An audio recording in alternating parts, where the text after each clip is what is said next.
Underground to the Attlee-Truman discussions, 1 million people cram New York Central Park to hear the President outline America's stand on atomic power. There has been talk about the atomic bomb. We must find the answer to the problems created by the release of atomic energy. Indeed, the highest hope of the American people is that world cooperation for peace will soon reach such a state of perfection that atomic methods of destruction can be definitely and effectively outlawed forever.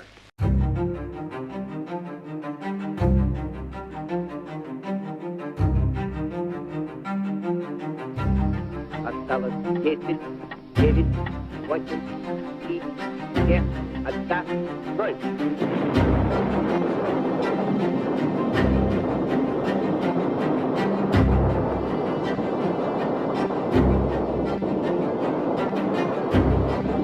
Нажатие кнопки, все осветилось ярчайшим.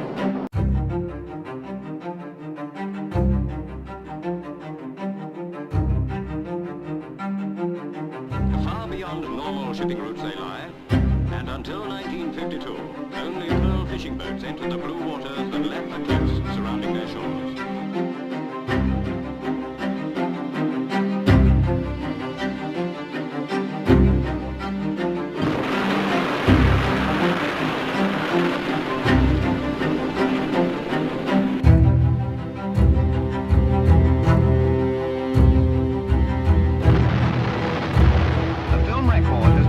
Censored by the French authorities, but this picture is impressive evidence of the bomb. The great result of the cooperation of education with research. This is another victory.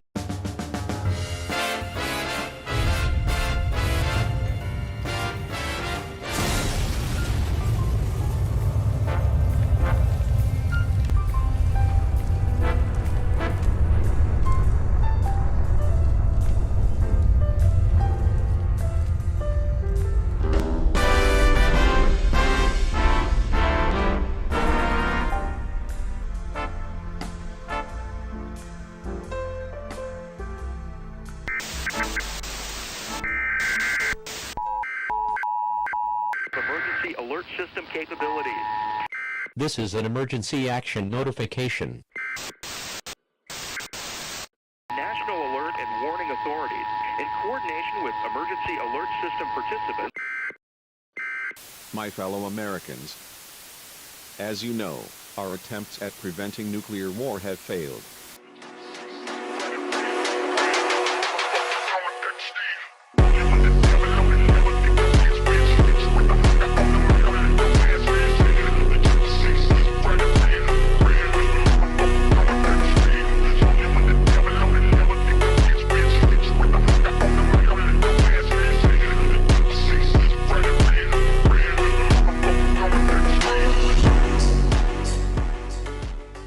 Finally, Mars has accepted my sacrifices and unleashes me.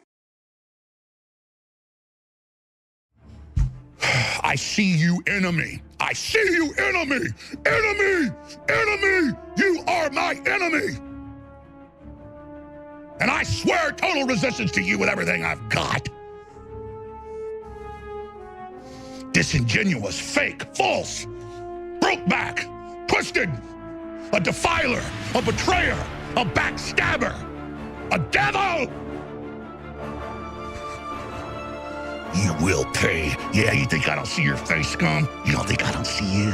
I see you, you understand me? I know what you think of me and my family. I see you right back. You understand that? You understand that?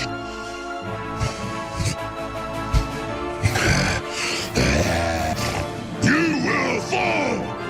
You will not bring humanity down! God is going to destroy you!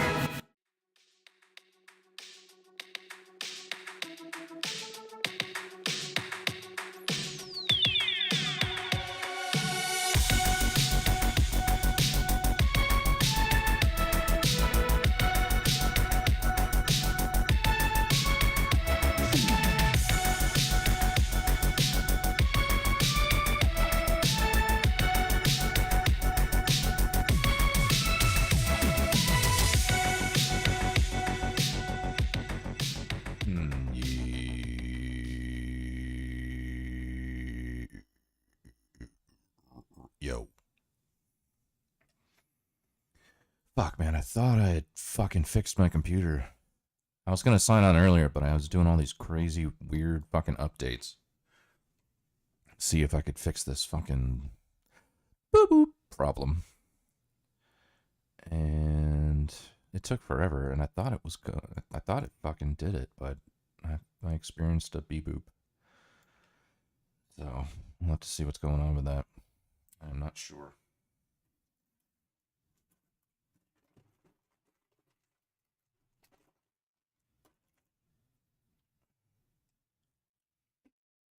So we'll see.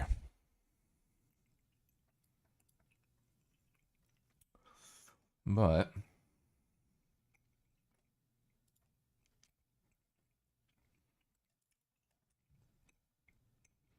let's at least watch some slop.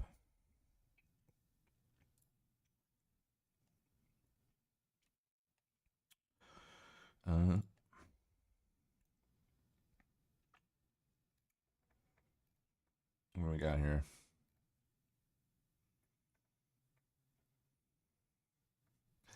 Albertans after they separate to the Albertans after they separate to the conservatives still left in Canada. I am Optimus Prime, and I send this message to any surviving Autobots taking refuge among the stars. We are here. We are waiting.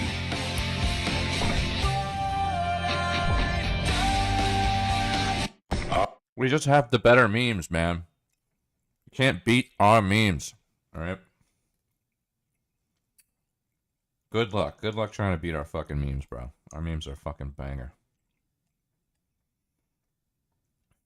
Do you condemn rape under any circumstances? Yes. So will you condemn Hamas? It's a tragedy what happened. Should it be condemned? I'm not going to answer that. Why not? Because I feel like regrettable is good. I'm being called. I'm so sorry. You're being called. Like. Anyway, what I have to say. Do they silence you often? No. No, they don't. What I want to say is free Palestine, end the apartheid regime. We have a cost of living crisis, and we need to manage it. And I think Greens is on the right path for it. Thank you very much. They release the hostages? An awkward moment when you bring up those pesky hostages to the Greens. Yo, what's up, Sparkle? Sounds like Pliker. Yeah.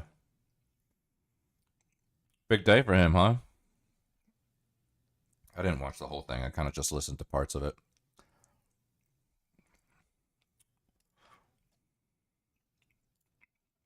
How you doing? Welcome in.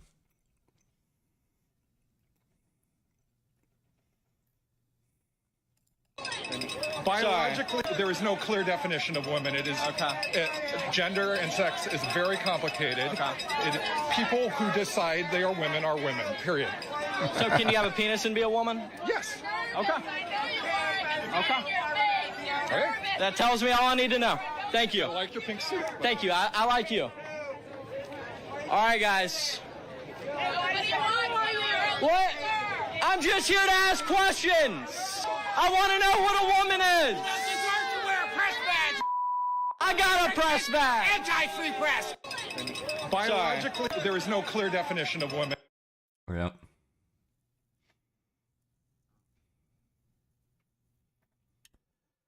It actually had me engaged, refreshing hearing his dementia-ridden slop. Did you watch the whole thing? Was it like 4 or 5 hours? I only heard bits and pieces, man. I cannot take Israel-Palestine for fucking 5 hours, bro. It's just not happening.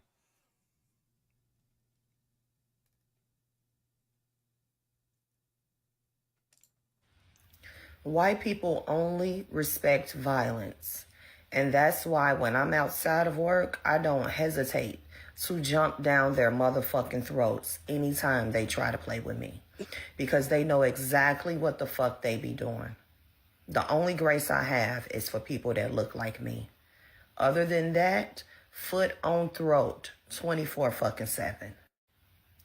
White people only... She must be fun at parties. Yeah.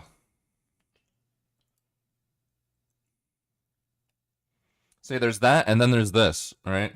There's what you just saw, and then there's things like this. Look at the sofa. It's perfect for a black person or a white person. This mattress is perfect for a white person or a black person. At the Red House, where black people and white people buy furniture. And Hispanic people too. And all people. Good job. Look at the... That's a real place. Yeah, it's more so an analysis as to how he non-answers in dialogue trees constantly. Yeah. Yeah. How did Ethan do? Was he actually good, or did he just not have to be because of the nature of his opponent?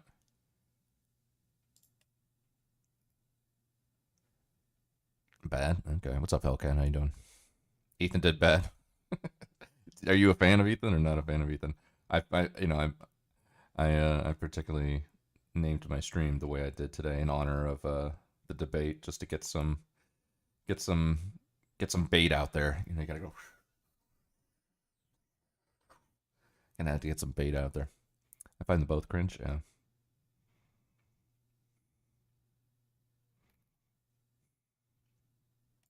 People need to grow some balls and say, hey, excuse me, stop littering. Or, you know, you see somebody, hey, excuse me. Hey, what's up, That'll Do? How you doing? Welcome in. Is your first time here? I don't think I've seen you before. Ethan's not a good debater, but neither is Hassan. It was mostly just rage porn. Oh, okay. Rage porn. That's an awesome term. I haven't heard that before. I think I've heard all kinds of rage as an adjective followed by a word, but I have not heard rage porn before. That's good. Welcome in. This is a door. Don't stand in front of it. Like, I'd almost like to start a movement where you get your phone out and you say, hey, put the shopping cart away, fuckface. We need to start shaming these bad behaviors. We need social credit. We need facial recognition. We need a total police state so that we can punish these people. They need to be punished severely. This is where it needs to go. This is where things need to go. And then we're going to have people licking the ice cream in the grocery store. Remember that trend? And leaving the shopping carts everywhere, standing in front of the door, socks and slides and pajama pants in public, throwing litter, just throwing litter everywhere. I've seen them do it. I can't believe my eyes. They just throw their trash right out the window while they're driving. Eat a bag of chips. Just throw it right out the window. Those vehicles should be hit with a javelin missile, okay? If a Doritos Frito-Lay bag flies out of a car window, that car should be hit with the javelin anti-tank missile, okay? Stinger, javelin, anti-tank missile should be mounted on the 5G towers, and they should immediately engage any vehicle that discharges a Frito-Lay bag or a candy wrapper from the window, and the people should be immolated. They should be fucking destroyed. It should be like Gaza. It should be like the Gaza cost. Just like how Israel killed all the hostages that were going back into Gaza, it should be like that. No car gets away. No car that discharges litter gets away. People need to grow. Yeah, I agree with that unironically. If you litter, you are fucking scum, bro. And I don't care how fucking coded that sounds. I really don't. If you litter, you are fucking filth and scum. Fuck you. It was like watching two grown men going, but you had a video 3 years ago. Like it's YouTube beat from 2012. Okay. Yeah. I must not have caught some of those parts. I like I said, I was in and out of it. I couldn't stay focused on it for too long. I was just enjoying listening to them argue more than anything.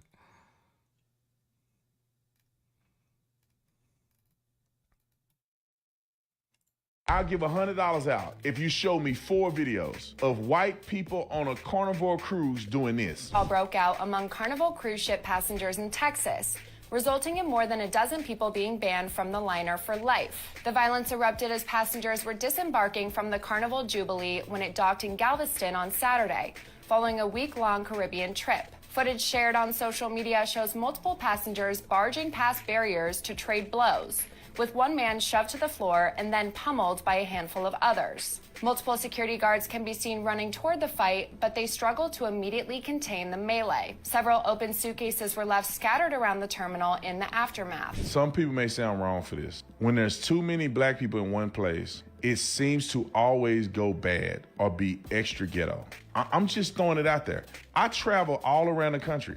I've been to almost every airport in the Union. I see white people at airports, poor areas, small airports, large airports. It's status quo. When I go to airports that have an influx of black employees, asinine how ghetto, trashy, and weird it is.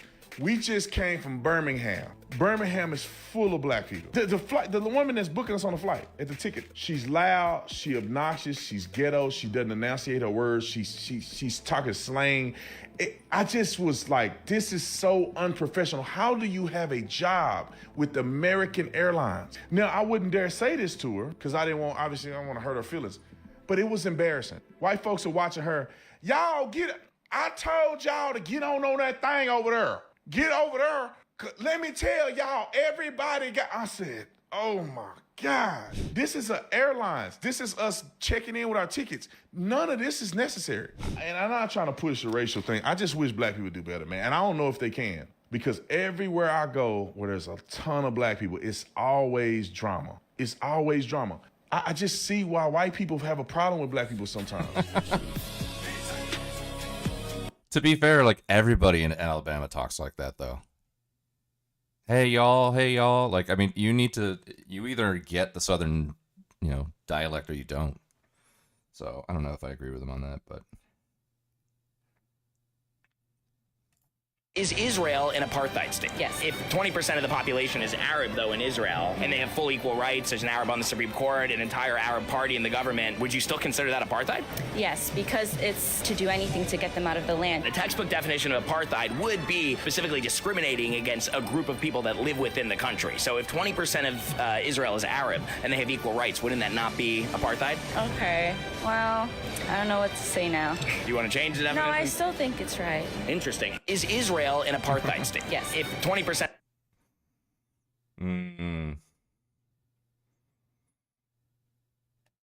Oh, this chick, yeah. But yeah, don't become a passport bro, kids. Don't do it. If you're lonely and a bald old white man, go to Turkey and get a hair transplant instead of going to Philippines and finding a young disadvantaged wife. Then when you get your Turkish hair transplant, you can come back here and get a wife you don't have to gaslight. Okay, passport bros? But yeah, don't become a passport bro, kids. Don't. Well, that makes me want to become a passport bro even more. Oh my God. First of all, I love being bald. I don't need no fucking hair transplant. I own it. Okay. It's great. Being bald is great. You just fucking, every day or two, just clean it up and you're good to go. Nothing to fucking manage. I have to manage this thing more than anything.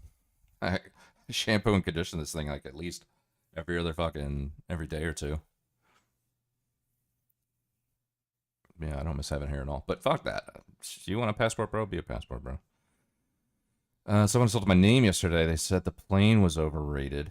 I never felt so personally attacked. The plane was overrated. Okay. Was that Nader? The only person I know that could even have an opinion on planes is fucking Nader, so. Who would be Twisted Aviator on Kick or Discord or anything like that.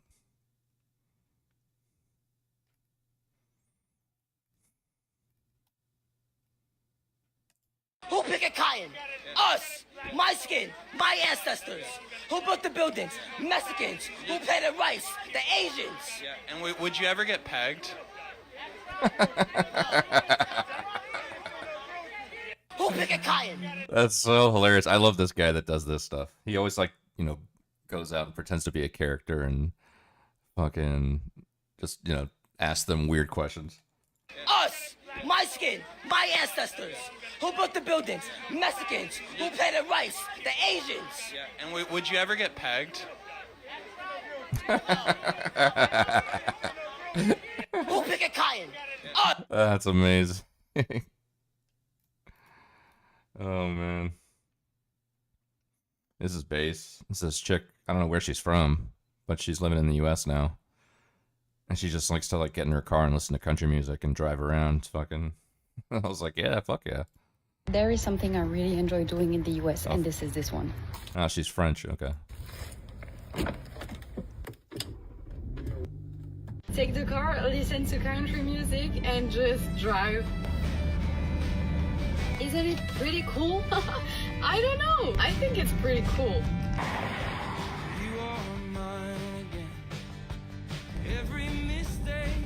There is something I really enjoy doing in the... I love that. I love seeing shit like that.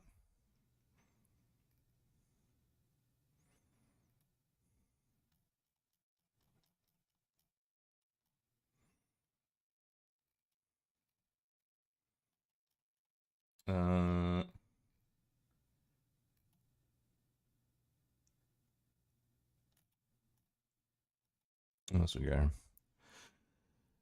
Boardman. Good evening. Good evening to you. How you doing? Welcome in.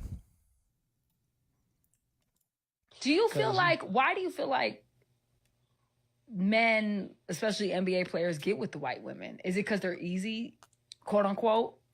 I got some theories, but I really want to hear it from him. I do too. I want to hear it too. I honestly think that maybe they appreciate maybe more and they apologize more.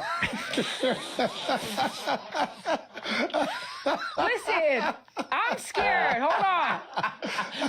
No. Hold on. I mean, you know. I had an interview with don't mind being held accountable. I'm so scared of this, y'all, because I had an interview with Columbus Short, and I asked him this similar question, and he said something, and I got dragged for filth. I was on Breakfast Club. I had death threats for so long from black women because they said I laughed when he said that. So let me not laugh. I don't have nothing to do with this. I mean, that's what black. I think. Do you feel like, why do you feel like...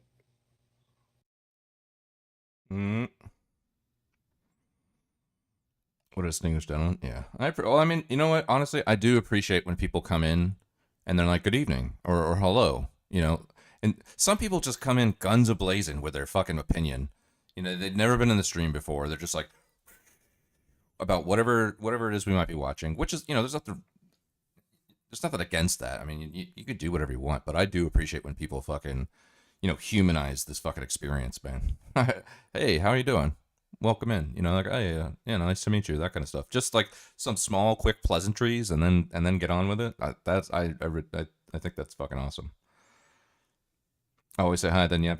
Yeah, exactly. That's the way it should be, you know.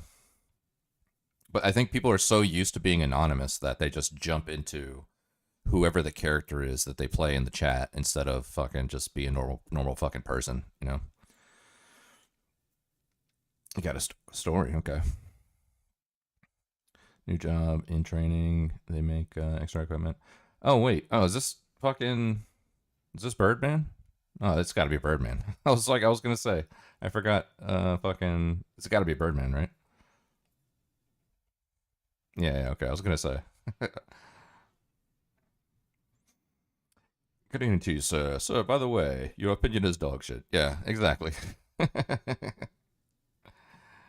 They're training ideas to go to a factory side and watch them build it.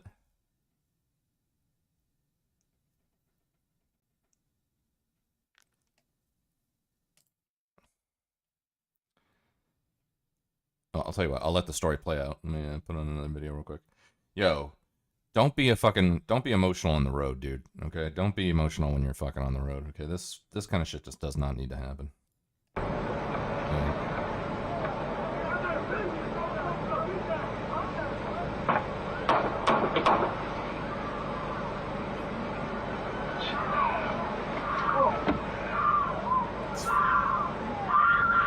That shit does not need to happen, dude.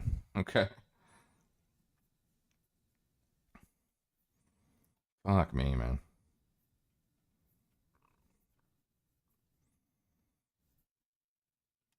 Every game in hockey is fucking great. Yeah. Every single game. Like last night, the Leafs ended up winning 4-2, but that Leafs Senators game was wild. The Oilers and what was the final score? 7-4. They just hit the ice. The Stars Avs was great. Like everything is intense and high scoring and just fucking great.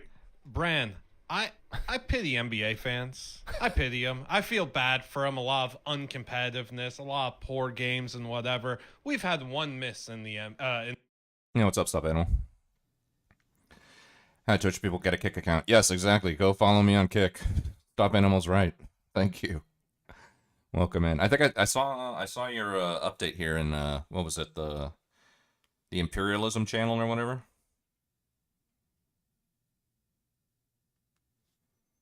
I think I'll shut down the PPG memes and disrespect, so be sure to save all your favorite posts. It would be nice to be able to transfer a whole category to another Discord board. Why are you shutting down the PPG channel? What's going on there? Let's see. In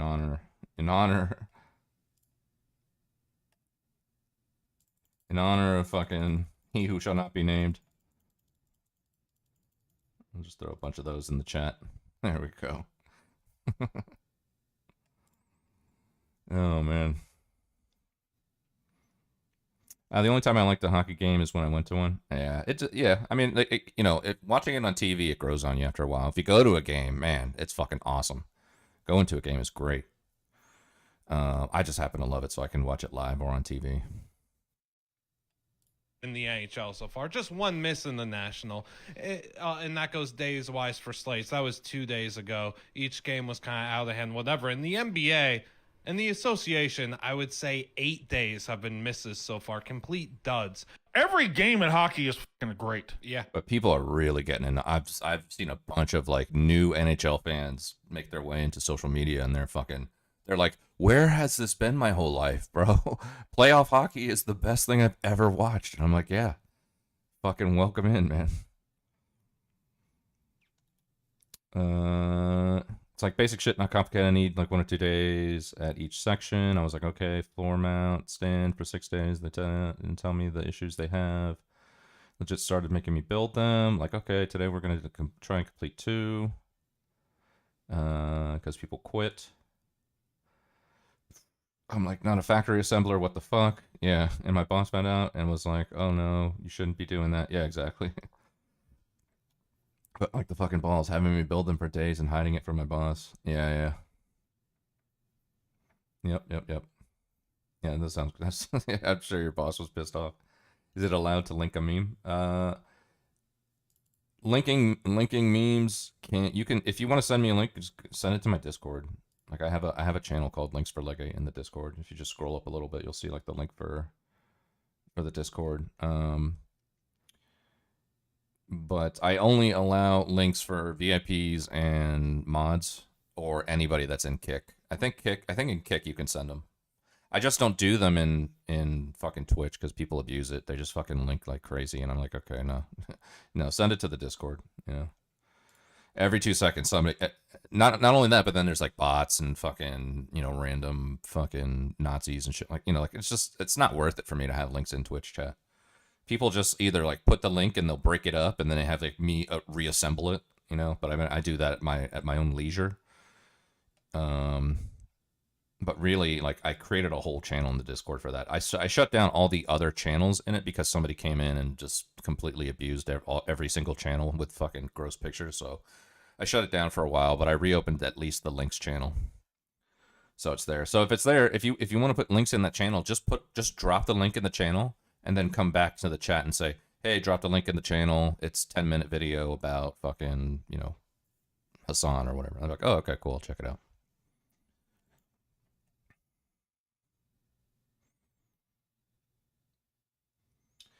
What's this?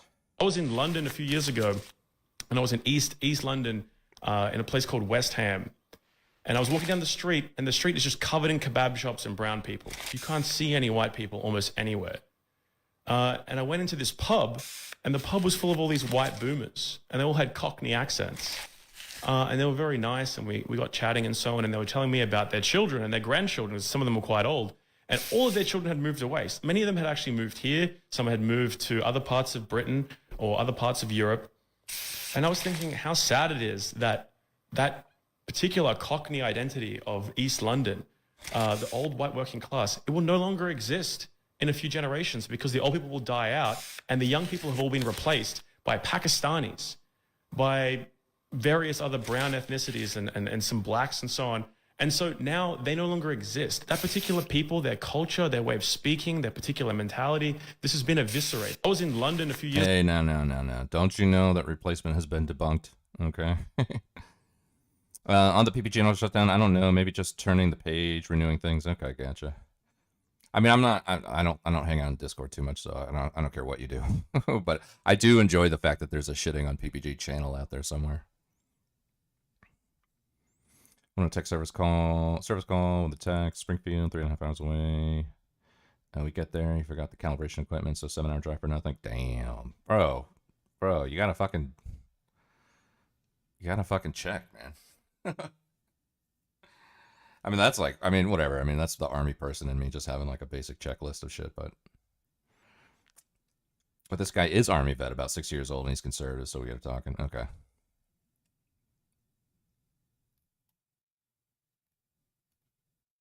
This interaction got heated. What was this? Bro, if the cops tell you to do something, just fucking do it, man. If you want to pull your phone out and record, fine. Go ahead and do that. But don't get in their face. Don't get close to them. And don't be a dick. Like, being a dick doesn't help. It doesn't fucking help, bro. Back up! Stop fucking pushing me, folks. I got you. Hey, just chill. Hey, just chill. Hey, just chill. They're on camera. Hey, they can't take my phone because it's the First Amendment. It's the First Amendment, freedom of speech. I know my rights, nigga. I know my rights. Anybody that says I know my rights does not know their rights, bro. I know that for sure. Anybody that ever says that does not know their fucking rights. I know my rights. We agree on lots of stuff, but then the tinfoil hat comes out. We are all mind in control. They're putting gas in the air, all sorts of shit. Yeah. Yeah, it takes a little bit, and then that stuff comes out. Yeah, all the Alex Jones stuff. Yeah.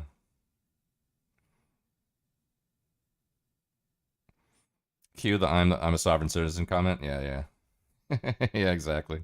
You can't get up in his face like that. You can't get up on my face either. Nigga, fucking retarded. Yeah, folks, you keep pushing the back, folks. Don't touch me, bro. Back up. Hey, don't touch me. Back up. I got lawyers. Just know that. I got lawyers, bro. Imagine saying that. I got lawyers. Bro, these people, man. I got lawyers. Just know that. Just know that, boy. That's the last time I'm telling you touch him, you're going to jail. You touch one of us again, you're going to jail. What if you touch us? We're not touching you. Back up. Back up. That's the last fucking time I'm telling you. Like, why would you go and fucking ruin your life with a dumb fucking interaction like this? Not that, it's not the end of the world, but it's a fucking massive inconvenience for them to put you in handcuffs, take you downtown, process you, and then have a fucking hearing, get a bond or whatever, and then fucking do all. Why would you put yourself in a position like that? It's fucking ridiculous, man. Just let them do their fucking job. Back up, give them room, don't touch them, and don't be a dick. You can record all you want, but let them do their job. Fuck me, man. I don't know how these people will believe the entire world is like some evil entity controlling us. We are free to talk about it. We can do whatever we want. They're doing a shit job. Yeah. He knows his rights, but the cops are about to introduce to their rights and their lefts. Yeah, exactly. What's up, Nader? Welcome in. Your public attorney isn't your lawyer. Yeah, exactly. Yeah. I know my rights. I got my lawyer. Maybe Chicago, new prison, they just let you go. There's a lot of talk about that where they just let them go. I mean, there's a judge that I follow on Instagram where he just films like all these hearings that he does. And, he'll find probable cause and he'll talk to the DA and go through the case. And sometimes, if there's not sufficient evidence or something seems unreasonable, he'll utilize the law to let them go, I've never seen him do that for something like murder, or aggravated assault or anything. But I've seen him do that with, like smoking in your car, like marijuana charges and shit like that. Yeah. Just get mouthy with the cops, have them handcuff you and smash your head into a wall. Yeah, I mean, It's not worth it, bro. It's not worth it. It's gonna ruin your month, at least a month. Between getting detained, getting arrested, fucking getting processed, finding a lawyer, coming back to court, doing this back and forth shit. I mean, was it really fucking worth it, bro? Just step back and give them their space and shut up. It's better for you to shut up anyway, because the less you say, the better. You know, you don't want to fucking criminalize yourself.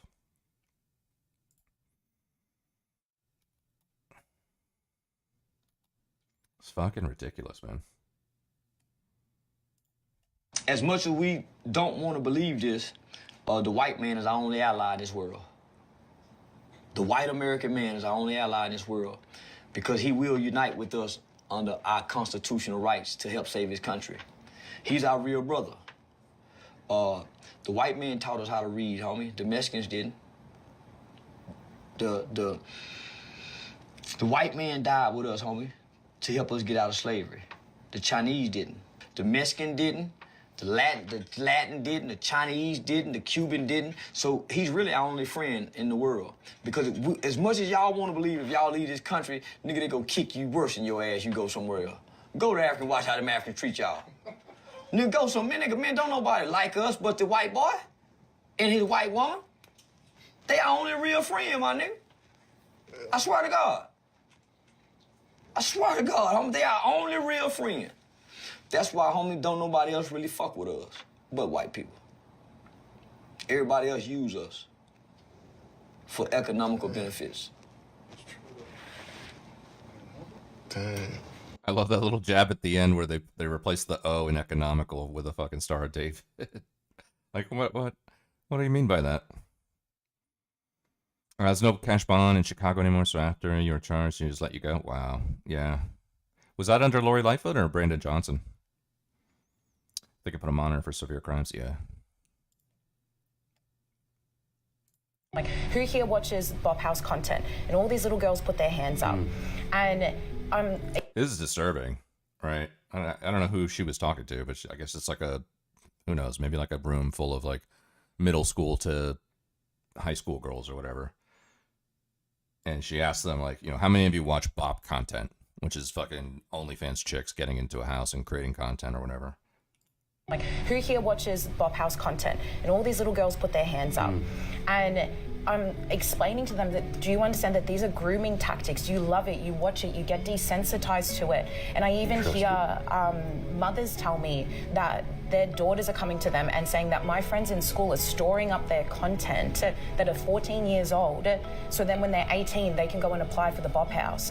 So we can see that this is like a soft grooming tactic used again by a bigger industry at play to be able to desensitize little girls, make them think that their biggest dreams is to go and work at the Bop House, go be an OnlyFans girl, and then what's that doing to little boys? Like, who here watches Bop House content? It's fucking crazy. Lori, okay. During COVID, everyone started looting and everything. Cops literally just watched them destroy downtown, didn't want to escalate. Okay, yeah, that makes sense. Yeah. That's one of the reasons why my parents moved. They lived downtown. They lived in Buffalo Grove for a while, and then they moved downtown. And they lived in this beautiful fucking condo. They had a corner unit with glass wall, like, glass everywhere that overlooked, the entire city, like 37 floors up. Absolutely fucking beautiful place. But they were sick of the taxes and sick of the crime, and they're just like, you know what, we're moving to Indiana. So they moved to fucking Valpo, which is like an hour outside of Chicago.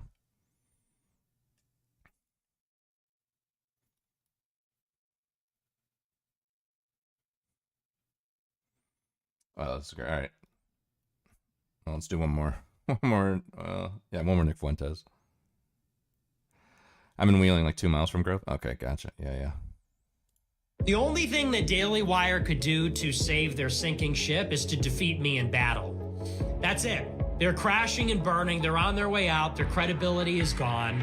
The walls have been breached. Okay, the Red Keep. The Red Keep is no longer safe. Little Game of Thrones reference. It's like in Dune when they get in the pyramid, Fremen, and it's over. It's fucking over for them. And so now their only hope is a trial by combat. Their only hope is to defeat me in battle. If they defeat me, they rescue their credibility and they say, oh, the Groypers were wrong. the anti-Semites were wrong, that we still deserve to exist. Right now, the question is, does Daily Wire deserve to exist? And I'm holding a sword to their neck saying they don't. I'm holding a dagger of the Daily Wire and saying, it's over. Okay, I'm the king. Only thing that saves them is a fair trial by combat. So I think now's the time. Send me the champion. Send me your champion. I demand satisfaction. Whether Shapiro or Peterson, someone will have to fight me now. The only thing that... I mean, yeah, the Daily Wire is definitely a shell of its former self, that's for sure. It was fucking formidable. It was a fucking conservative powerhouse for who knows how long they've been doing it. Since 2018 or whatever? 6-7 years they've been doing it. They were fucking unstoppable for a while. And now there's just like, now it's like, what even are they anymore?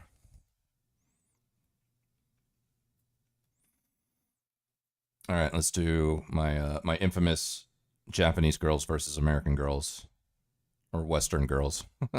Western in some cases, because some of them are like from England or Australia, but Japanese girls versus American girls or Western girls. This is a Japanese chick.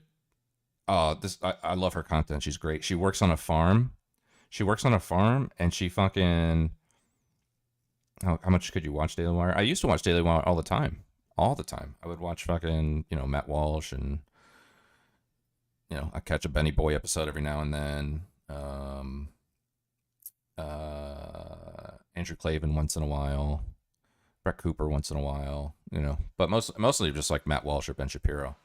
But a lot. Yeah, I used to watch it a lot back in the day. And now it's just like, I don't ever watch it now. No, how? It wasn't on regular TV. Oh, yeah. Well, they had their own app. They had an app with all their like digital empire. They created they had like their own kid shows. They had like a division that did just children's entertainment. They had like the movie section, where they did like the Matt Walsh documentaries, and they made some other movies with like Gina Carano and other people, and so yeah. And they gave like a special discount for veterans. So for me, it was just like, I think it was like $100 for the year if you're a regular, and then it was like $50 if you're a veteran. And I was like, okay, I'll just buy it for the year for like $50. And that was right around the time when Matt Walsh, made the What Is a Woman documentary. And I wanted to see it, so I was like, fuck it, I'll watch it. I'll put it in. But normally I would just watch it on YouTube. I feel like you millennials like us change with TikTok / Instagram age. Probably. I was born in 82. So I don't know. Some people say that's millennial. Some people say that's Gen X. I don't know. I think what is it, like 79 to 82 is like this weird kind of in between era between Gen X and millennials. I don't know. Okay, Japanese versus American chicks. I love this chick's content. She's great. She works on a farm, and she literally like changes the oil in the tractors, and she does all the shit on the farm. She's great. Japanese chicks at work. こんにちは、沙織です。今回はフォークリフトの整備をしていきます。まずはオイル抜きから。ドレンボルトは硬いので、テコの力を利用して外していきます。ボルトを外したら、次にオイルフィルターを交換して、エアフィルターもきれいに掃除しました。オイルが抜けたら、ボルトを閉めて、新しいエンジンオイルを入れていきます。約6リットル入りました。最後にオイルゲージを確認して、これで When's the last time you saw a chick servicing a fucking forklift, bro? What in the fuck, man? フォークリフトの整備完了です。お疲れ様でした。Alright, here's a Western chick at work. I've slept with thousands of men, so I've seen a lot of...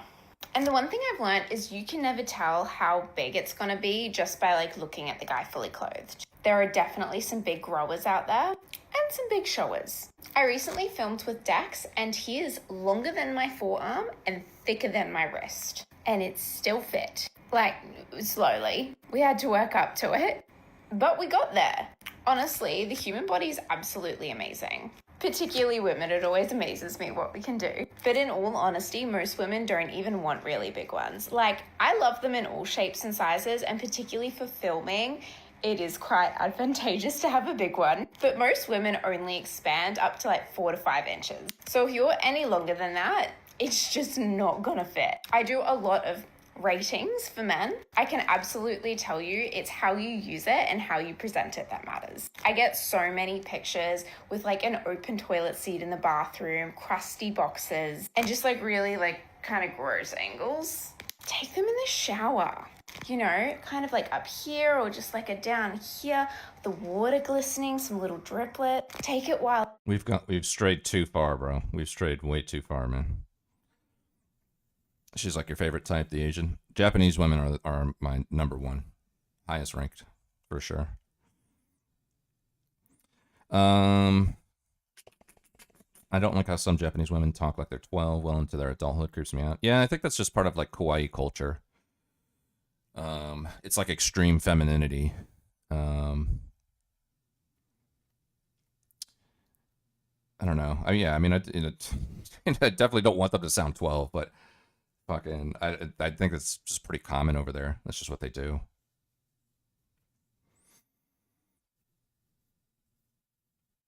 Yeah, it's on purpose because the men there like it. I don't like it. Like Chun-Li. Yeah. Yep. Yeah.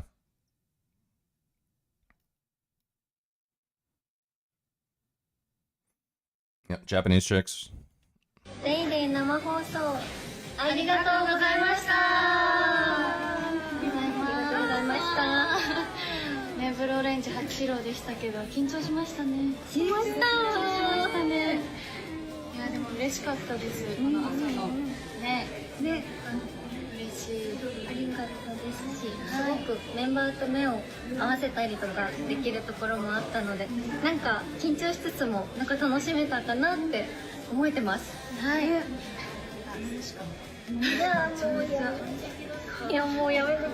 Like, so classy, so elegant, right? And then you got American chicks. Is it really a talent to be able to suck off 2 or more guys at once? I don't know how you guys are with your hand-eye coordination, but me, I was never really athletic. But when it comes to sucking dicks, multiple dicks at once, I'm LeBron for sure. I can have one meat in each hand, twisting and pulling both, while I have one, sometimes 2, in my mouth, stretching my cheeks from ear to ear. And the most impressive part of it all, I'm keeping a steady rhythm the entire time. Having some trouble timing it, so all 4 come on me at the same time, but we're working on it. Follow for daily advice.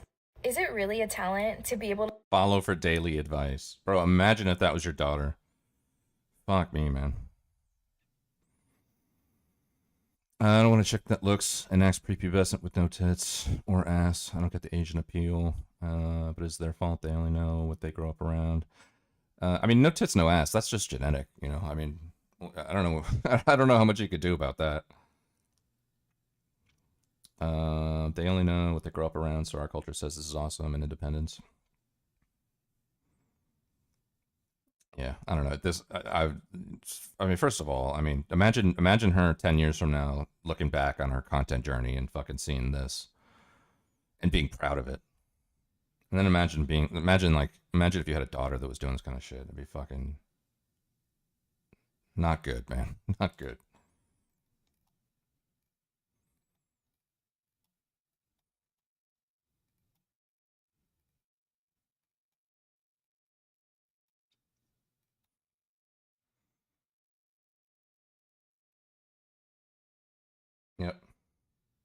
Yep, Japanese chicks. 皆さんこんばんは。乃木坂46 5期生の富里奈緒です。今日はグッズプレス5月号4月4日発売の、撮影をしています。イエーイ。はい、今日はですね、今回のテーマとしてこうデートスポットでの撮影ということで展望台に行ってきたんですけど、すごく桜が綺麗にあったりとか、こうすごく綺麗な景色があって、どういう風に撮ったらいいかとか先生にたくさん教えていただいたので、皆さんにもぜひチェックしてほしいです。バイバイ。Bye bye. And then American chicks. I really don't understand where this misconception comes from that sex workers don't pay their taxes. You think that just because we're practicing our spread eagle and putting things in our holes and playing with fluids means that we're not responsible? We are, okay? We are law-abiding citizens. We are doing our due diligence. We are giving the money to the man because they're giving the money to us, so it's only fair. I really don't understand where this misconception. If they told me for 20 mil, I'd have to bang 50 dudes. Sign me up. No homo. Yeah, no homo. What else do we got here? Another one. Another round. あやめんの衣装解説じゃんこんな感じです It's just such a stark contrast between them and American women, man. not every American woman obviously is fucking some OnlyFans bot, but I love just highlighting the contrast. To me, it's funny. ポイント全部可愛いんですけどなんだろうでもシャツですかねこのシャツがあんまりない形でこのネクタイも可愛いですしちょっとスクールがある的なおしゃれな感じになっております Japanese chicks, American chicks. I'm a bop. Of course 200,000 men paid for this house. I'm a bop. Of course I'm not invited to my family events anymore. I'm a bop. Of course my day-to-day outfits consist of costumes. I'm a bop. Of course I don't know my body count. I'm a bop. God. Oh. Send the meteor. Send the meteor. All right, one more, and we'll go watch a video or something. I love this one. This one's great. You know, people call me an extremist or a radical. Yeah, I am an extremist. 100%. Yes, clip it. I am a right-wing extremist. I am a far-right radical. Absolutely. Yes, I am. Explicitly, no qualification. That's how I identify. Far-right extremist, far-right radical. I am extremely and radically against this disaster that is our country. I am extremely and radically against this evil train wreck which our country has become. Yeah, I'm proud of it. I am the most extreme. I am the most radical. Yeah, you can't say my name on Fox News. I'm not invited into CPAC. I'm banned from all the social media. And I'm proud of it. Because, yeah, this whole thing, not working. And I would be ashamed if I was a part of it. I'd be ashamed if I was accepted by it because I'd be part of the problem. You know, people call me an extremist or... Oh, man. My brother moved to Japan 3 years to make airplane parts for a Japanese company because he was fluent. Oh, wow. Really hard language to learn. There's so many... I think English is probably one of the easier languages to learn, but the thing that complicates English is the slang. The slang really throws a monkey wrench at anybody trying to learn English. But Japanese, like, they have the same kind of thing, except they have formalities. That they have, like, you know, the way you would talk in a very common setting, and then they have like this other mode that's like super formal, and you have to discern which mode to use depending on the setting. So yeah, really, really hard to learn. He lived in Nagoya, population 2 million. He said crime doesn't exist, same as Chicago, no crime. Yeah, exactly. Yeah, there's no crime. People can literally like leave their laptop on a train in Japan, and someone will fucking, you know, find it and track you down and bring it back to you the next day. You know, that is not happening here. Not happening here. All right, let's see.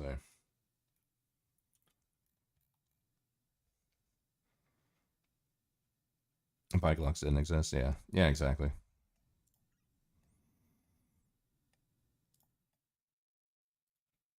Okay. Let's see. There's a new Steve Shives video out. Woke doesn't mean weak. Hassan going over some right-wingers covering him. Chank versus Tim Pool. There's a new Brianna Wu hit piece out, but it's like 2 hours. Oh, Anna Kasparian joins Valuetainment in the new. So Valuetainment has like the View. Valuetainment apparently has like a View knockoff, and I think that I don't know. Vanguard covered it, so I am definitely really curious about it. I think I want to watch that first, actually. Welcome to Her Take. It's only like 15 minutes long, so.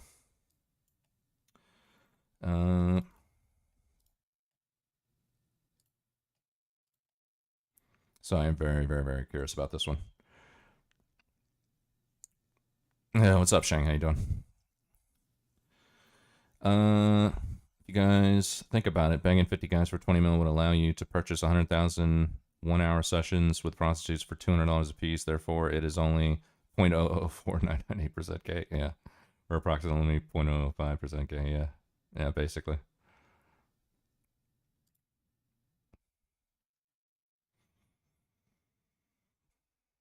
Humans are basically capable of living without crime, but it would take like 1,000 years of reprogramming. Yeah.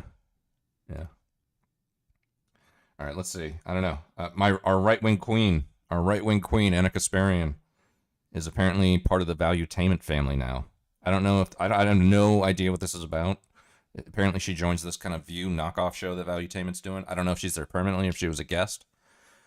Did she leave TYT or something? I didn't hear anything about that, but I don't know. Either way, we'll see. We'll see what's going on with this. Welcome to Her Take, where real conversation happens. Let me just take a step back and ask a broader question. I'm actually with Trump on this. It's one of the reasons why I left the Democratic Party. Let's talk about the mistake, though. Lindy, let's talk about the mistake for a second, okay? Intersex, pansexual, true spirit. What the heck is a true spirit? Give it to me in English and then dumb it down to 6th grade levels. I wake up in the morning and I have no spirit, so I'm are they really marginalized? Can I borrow? Like, jeez. You've got real conversations that happen here. Different voices collide, clash, and sometimes even connect. The big vanguard will be there, sir. But, Gavin, if you're ready, it's time for me to give you a round of applause. It's time for me to give you your flowers. You have long been calling that Anna Kasparian would leave the Young Turks if she got offered another job, was able to land another gig. I poured cold water on. I said, who wants her? I said, So she actually did leave? Did she leave?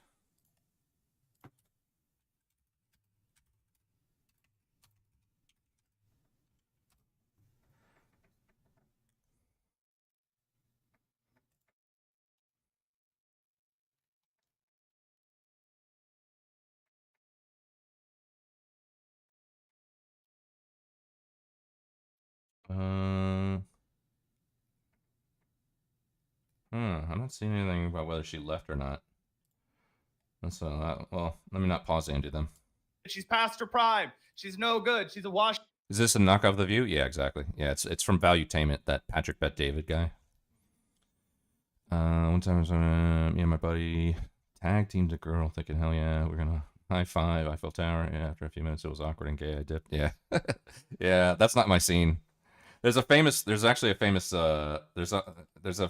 from Seinfeld that actually talks about that I perfectly align with. Let me see. It was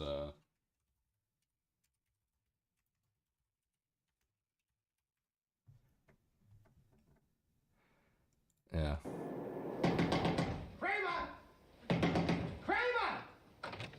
Hey, what happened to Babs? She never showed up last night. The whole thing blew up in my face. Ah, that's a shame. Hey, what happened with Sandy? I forgot all about it. Did you call her? Yeah, I did. In fact, I went over there. So what happened? Did she throw you out, huh? No, actually, she took it pretty well.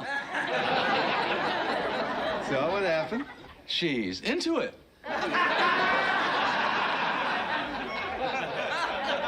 Into what? The menage.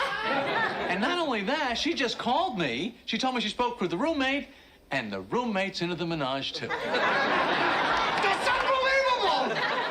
Oh, it's a scene, man. Do you ever just get down on your knees and thank God that you know me and have access to my dementia? What are you talking about? I'm not gonna do it. You're not gonna do it? What do you mean you're not gonna do it? I can't. I'm not an orgy guy. Are you crazy? This is like discovering plutonium by accident. Don't you know what it means to become an orgy guy? It changes everything. I have to dress different. I have to act different. I have to grow a mustache and get all kinds of robes and lotions and... I need a new bedspread, new curtains. I'd have to get thick carpeting and weirdo lighting. Plus, I'd have to get new friends. I'd have to get orgy friends. No, I'm not ready for it. I couldn't do it either. There's no way, bro. There's no way. That's just not my scene, man. I don't care how fucking sexually adventurous other people are. I don't want to have sex with multiple people involved. No way. Me, her, that's it. Nobody else is involved. I don't care if it's another woman or a man. I don't fucking care. What is this?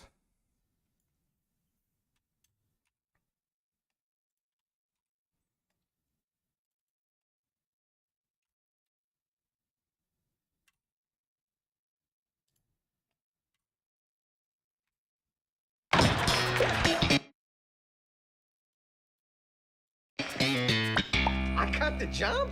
George, everybody here at Play Now is just very impressed with you, but I'm sure you've heard that before. Well? No? Now, I don't want you to think that anyone's going to treat you any different. I mean, I've seen every Seinfeld episode multiple times over. I love this. I love this. This is where he pretends to be handicapped or whatever. Just because of your handicap. Handicap? Oh, I'm not handicapped. I'm sorry. Differently. No, what's up, Grand Design? Advantaged. See, I didn't mean that. Of course, you will have your own private, fully equipped bathroom.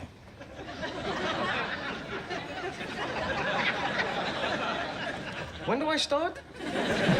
Whenever you feel that you're able. You need a hand here? Yeah, what the hell? You got the job? Jerry, it's fantastic. I love the people over there. They treat me so great. You know, they think I'm handicapped. They gave me this incredible office, a great view. Hold on. He goes, oh, hold on. They think you're handicapped. They think you're handicapped. Yeah, well, because of the cane. You should see the bathroom they gave me. How can you do this? Jerry, let's face it, I've always been handicapped. I'm just now getting the recognition for it.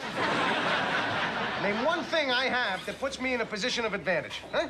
There was a guy that worked at the Yankees, no arms. He got more work done than I did, made more money. He had a wife, a family, drove a better car than I did. He drove a car with no arms. All right, I made up the part about the car, but the rest is true. And he hated me anyway. You know how hard it's getting just to tell people I know you? I love that bathroom. It's got that high toilet. I feel like a gargoyle perched on the ledge of a building.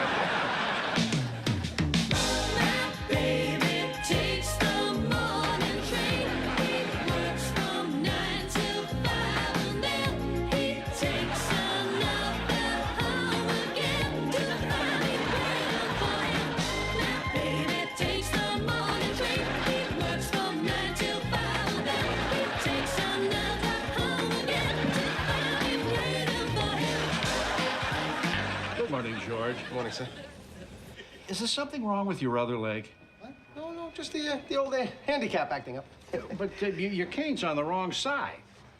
Oh, well, that's just because we're standing on opposite sides. Huh? Yeah, see, when we met, I was over there and you over here, so the image was reversed, like in a mirror. You see? See, this looks right to you, doesn't it? Yeah, I guess. Mm-hmm. But see here, right, wrong, right, wrong, right, wrong. Stop it, George. Just stop it. I think I can see what's going on here.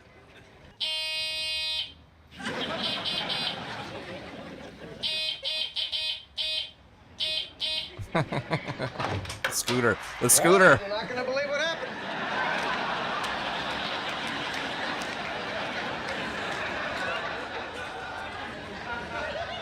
You mug Stephen Hawking? Klein now thinks I got problems in both legs.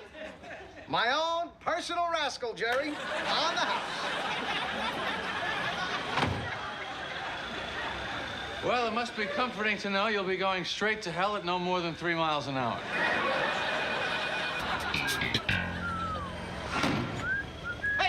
Hey! You dented my ride. What you got there, the 4-volt? I did you a favor. How about I do you a favor upside your head? Oh, yeah? Oh, yeah.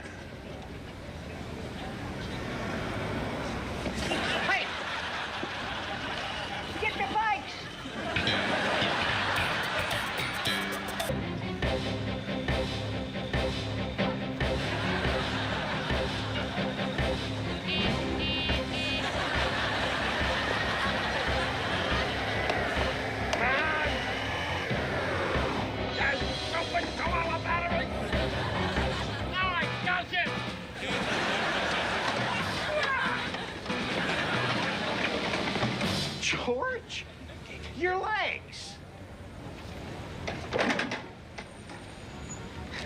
Are you a religious man, sir?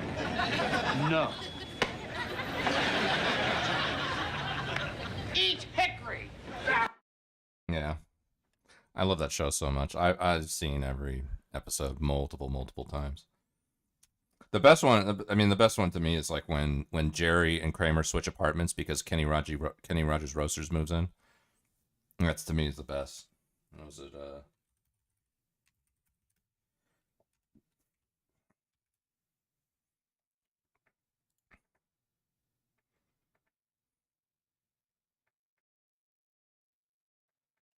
Yeah.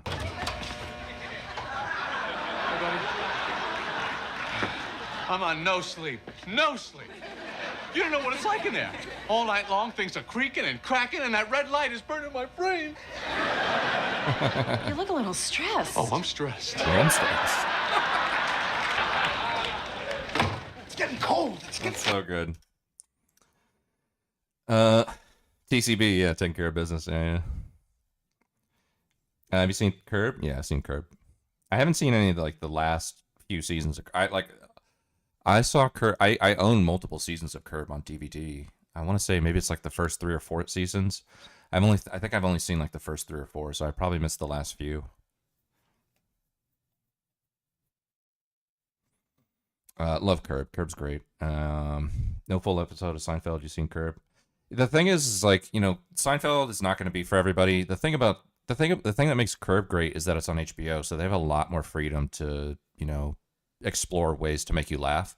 Seinfeld was a sitcom on NBC, right? So they had a very kind of, specific lane that they had to stay in.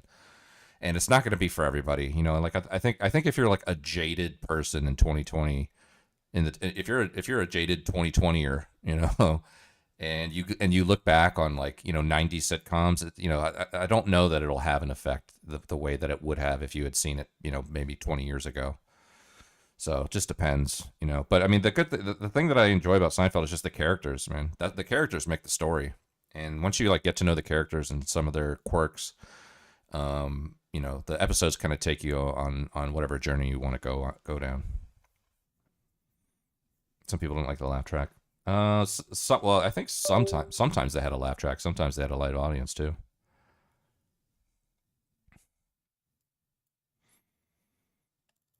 I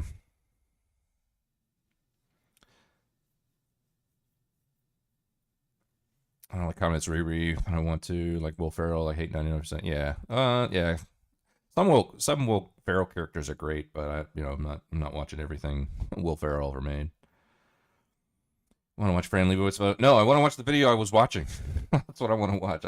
We're watching apparently fucking Anna Kasparian jump ship, and now she's working for Valuetainment. That's what I want to watch. Let's see. So, I'm curious to see how this went. I don't know. They're saying that she left the Young Turks, but I haven't seen anything saying she actually left. I'm just seeing that she has like another a side gig basically here by being on this View knockoff or whatever it is.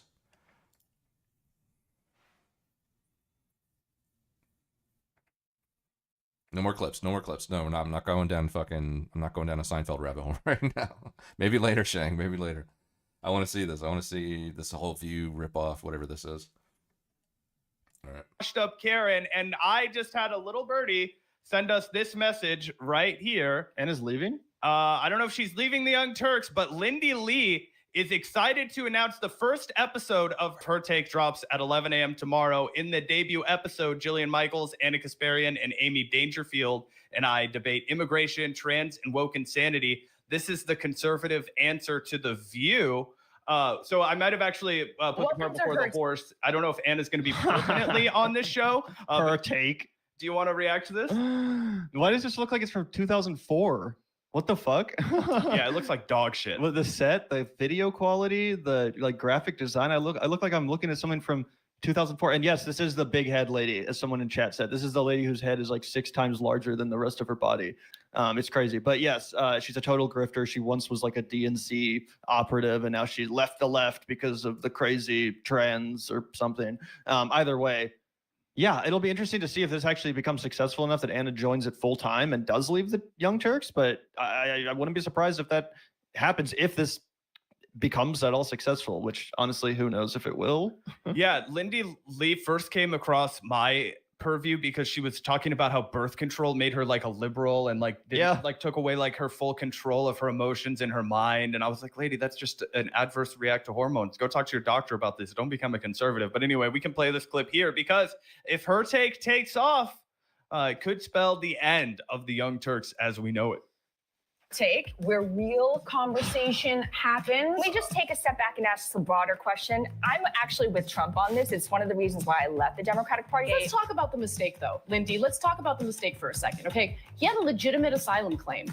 Intersex, pansexual, two-spirit. What the heck is a two-spirit? Give it to me in English and then dumb it down to 6th grade level. I wake up in the morning and I have no spirit, so I'm... Wow, trashing Native American culture. Love that from Anna. Are they really marginalized? Can I borrow one? Like, Jeez. I will... Trashing Native American culture just by fucking having a laugh at Two-Spirit. Love it. Love it. Are they really marginalized? Hey, Gavin, are indigenous people really marginalized in America? Wow. I have two spirits, one in the morning and one in the night. Be the first one to say that birth control destroyed my life. The goal I knew is she to was gonna bring create that up. lifelong That's her medical whole thing patients now. because that is passive residual income for them every week, every month till the end of that person's life. You've got real conversations. You guys should be making babies, damn it. Yeah, this is so fucking like it looks like I'm watching like a parody of something, like those like Tim Heidecker, like when he does a parody of Rogan or Bill Maher or something. I feel like I'm watching that, but for The View or something. But it's so like the set, even this thing in the background, the fern, it kind of reminds me of Zach Galifianakis Between Two Ferns from back in the day. Like, what the fuck is this, bro? And as I said, it looks like it was filmed 20 years ago and someone just dug it up out of a time capsule in their backyard and it's like, hey, check this out. Like, why does it look like this? Yeah, I can't believe that this is real. Oh my gosh. And I can't believe that they got Anna Kasparian to agree with it. that happen here. Different voices collide, clash, and the worst thing too is that Anna's actually going to come out of this looking like the only one who has any fucking brain cells, because compared to these totally brain dead morons, yeah, she actually is going to end up being the only one to make any decent points. So that's pretty funny. Yeah, dude. And, you know, I think also it kind of goes to your point that, you know, she was clearly looking to leave the Young Turks. She's clearly looking to branch out. And if she is able to be the smartest one in the room in a way that always validates the underlying, you know, conservative POV without challenging it too much, you know, I think that she'll have a home there as the I used to be a liberal lady, Jillian Michaels. I used to be a liberal. Jillian Michaels was actually just recently on the Joe Rogan Experience yesterday. Oh, God. So they must be giving this a little bit of a push of some kind. All these grifters that are like desperate for relevance again. Let's can we throw this back up on screen, Zach? Yeah. And like, can we look at the actual announcement? Do you know what this is? Is this like part of some larger network? Is it part of a parent company, or is it just an Valuetainment, bro? This is a fucking PVD product. Holy shit! I am not surprised, bro. Let me tell you about this, Kevin. There's an opportunity here. Listen, we have a lot of success, but it's all for men, you know. And what about our wives? What about our young daughters? They can't be growing up with all these Teen Vogue transgenders, whatnot. We gotta do something for our young ladies. We got to do something. And we want strong role models, you know, say, don't take birth control. Save yourself for marriage. Okay. Raise a family. Be a good girl. Smile for your daddy. Why does none of the content, or at least to be fair, we've only seen a tiny little clip. Is the full episode out? It's upcoming. Oh, wait. Oh, dude, we're going to react to this. We're going to react Tomorrow's to this. Show is going to be fire. But based on that one clip, it looks way shittier than any of the actual PBD productions. Like, not that I agree with Patrick Bet-David at all, but his show is well produced. It has a nice aesthetic, a good set. It looks professional. From what we saw, this looks like dog shit. So that's pretty funny. What did they give him? Like the little side room on the corridor offset? Like, oh, you guys get the extra, you know, bathroom that we had to tear out the sink and put in a desk to make room for this fucking shitty show. Like, this is crazy, but wow, Valuetainment. Yeah, here it's expanding the brand. Finally, a panel of women worth listening to. Rest in peace to The View. Can't wait to watch the first episode. This is actually Anna's burner account. This is her friend Larry from next door. Finally, some strong-minded women. I've liked Anna on Piers Morgan's show. Jillian and Lindy have also been great hearing from. Amy will be new to me, but can't wait to watch. finally some strong-minded women. Like most women in media are pretty strong-minded. It's not like, you know what I'm saying? Like if you're a commentator, yeah, you probably have your opinions, but either. Okay, so wait, when was this? 1 day ago. Did the episode already drop? Right, this is insane. But it's called Her Take. Let me see.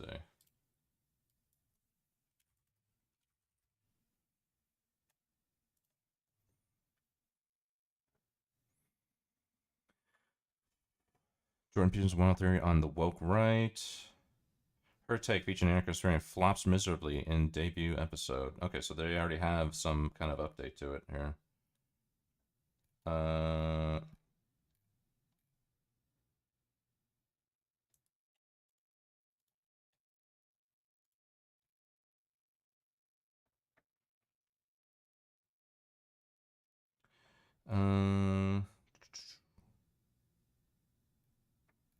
Oh, they only have 2 clips of it?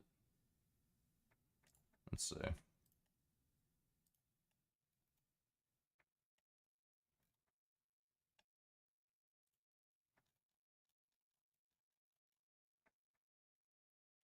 Being a gay person, I've never understood gay pride. Now, I'm not ashamed to be gay anymore. As I mentioned, I never understood that concept because it's like, what is there to be proud of? I didn't accomplish this. I'm not ashamed of it. I'm proud of a best-selling book.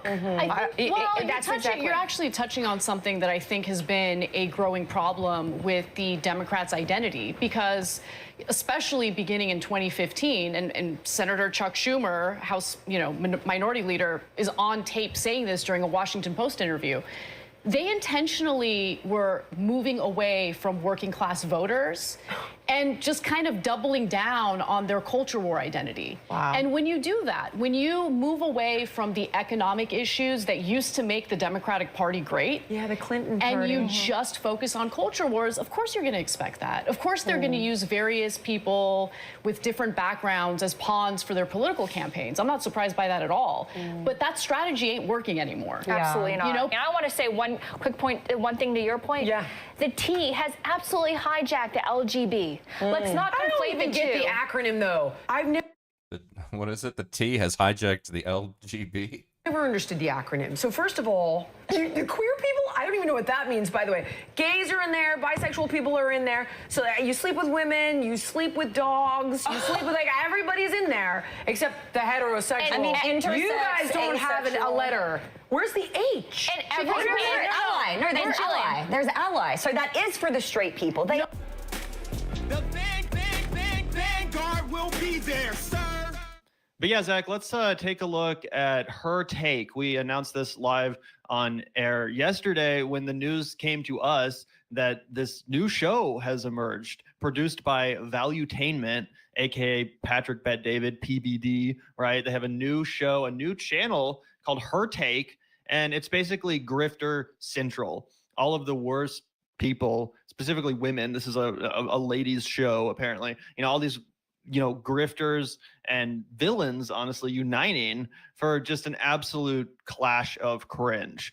This is one of the worst things I've ever watched. It somehow was even worse than what I imagined, because we were roasting the hell out of this yesterday, Zach. But somehow it was even worse than I was expecting, even worse than I was picturing. Oh, yeah, it's absolutely unfathomably bad, guys. We're going to play the intro. Even the intro, guys, we'll play like a quick snippet. They have to kiss PBD's ass. The way that this starts out, it's crazy. I was playing it on the TV in the main room in my living room downstairs, and my girlfriend was getting outraged. Lisa was just fucking fuming at the words that were coming out of these women's mouth. It was hilarious. But yeah, let's go ahead and plow right into it, guys. You've got to see it to believe it. It's performed a little bit better than I was anticipating. I was hoping that we would come out here and it would have absolutely tanked. When they premiered it, it had about 750 to 1,000 live viewers, and it's now grossed 7.4K thousand views in 3 hours. So, not paltry for a channel with 5.38K subs, but it's noteworthy that the only person on this entire panel that chose to independently promote it was Lindy Lee. Anna Kasparian didn't say anything about this show last night on the Young Turks, as far as I'm aware. She didn't tweet anything from her Twitter account, as far as I'm aware. I didn't see anything from Jillian Michaels' Twitter account. about this show. I don't watch her show closely enough to see if maybe she was plugging it over there. And as far as Gavin and I can tell, this other British woman on the right, we don't know who the fuck she is. Dangerfield? Amy Dangerfield. Actually, I did find out where she comes from, directly from Valuetainment. She's been one of their, like, you know, production assistants or some shit, or like, you know, social media people, something like that. She's basically one of Patrick Bet-David's right-hand women. And he just hooked her up with a job right here on the panel alongside Lindy, Jillian, and Anna. And honestly, she might be the worst person on this panel. I'm not sure if it's British or Australian, but yeah, she has some sort of an accent, and the takes are just god awful. Yeah, let's go ahead and dive right into it. Oh my gosh, you guys aren't going to believe this shit. Right now, Let me zoom Trump out a has little made immigration his end-all be-all, but the rate is Sorry, everybody. so slow because of this judicial slowdown. Let's talk about the mistake, though, Lindy. Let's talk about the mistake for a second, okay? Because we're talking about Look a how gay guy this kid is. who came into This the is not a country gangbanger, through guys. legal means. He's gay, and the reason why he fled Venezuela is because he was terrified that the Venezuelan gangs in Venezuela were going to kill him because he's gay. So respond hold to on, that. let me finish my point. He had a legitimate asylum claim. Can we just take a step back and ask a broader question? I'm actually with Trump on this. It's one of the reasons why I left the Democratic Party, because my views on immigration have been shifting right. Why is it America's responsibility to grant asylum? Like, why? Why is it our responsibility to take people It's written into law. I mean, and it's Like, something why that do was we need to? revert, right, with the new Yeah, like, I administration. agree- I However, agree with but what that. about the people who were already here? They can grandfather them in. Yeah, but he came in here Let's on grandfather legitimate him in. asylum claims. Guys, this is where it gets really good. Listen to this cringy ass intro. I swear to God. Welcome to Her Take. This is Patrick Bet-David's brainchild. And we're pretty excited, guys. I had ChatGPT write up a little description for you of what the show is going to be, and I already got in trouble with Lindy because I didn't use Grok. So the debates have... Right out the bat, she confesses that she had all the show notes written by ChatGPT, and the only gripe that any of her fellow hosts had was Lindy Lee when she was like, you should have used... But the bottom line... I'm not interested in the Vanguard shit. This is the only... I think this is the only channel really covering this at the moment, so I'm just going to skip through the Vanguard stuff.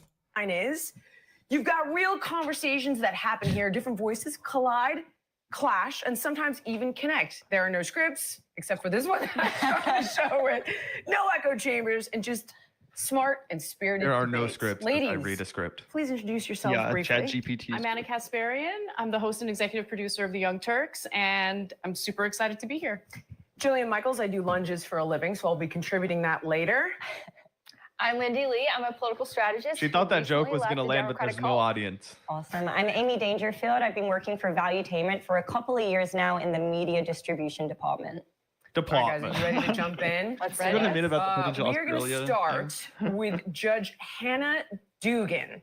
So, Anna, you want to set this one up for everybody? What's going on here? Sure. So this story is definitely catching a lot of attention because of the fact that a judge got arrested by the feds because of the fact that The she was FBI. unwilling to cooperate with ICE, which had a warrant to arrest and detain an undocumented Bro, I was immigrant about to who say that. was Not only is everyone's makeup horrible, I couldn't tell if it's everyone's makeup that's horrible or if the lighting is just so horrible that it's making everyone's makeup look bad. Probably 'Cause both. I think it's a mix, but yeah, I'm like, bro, I would be pissed if I was one of these ladies. Specifically, Anna, she kind of got the short end of the stick with this angle.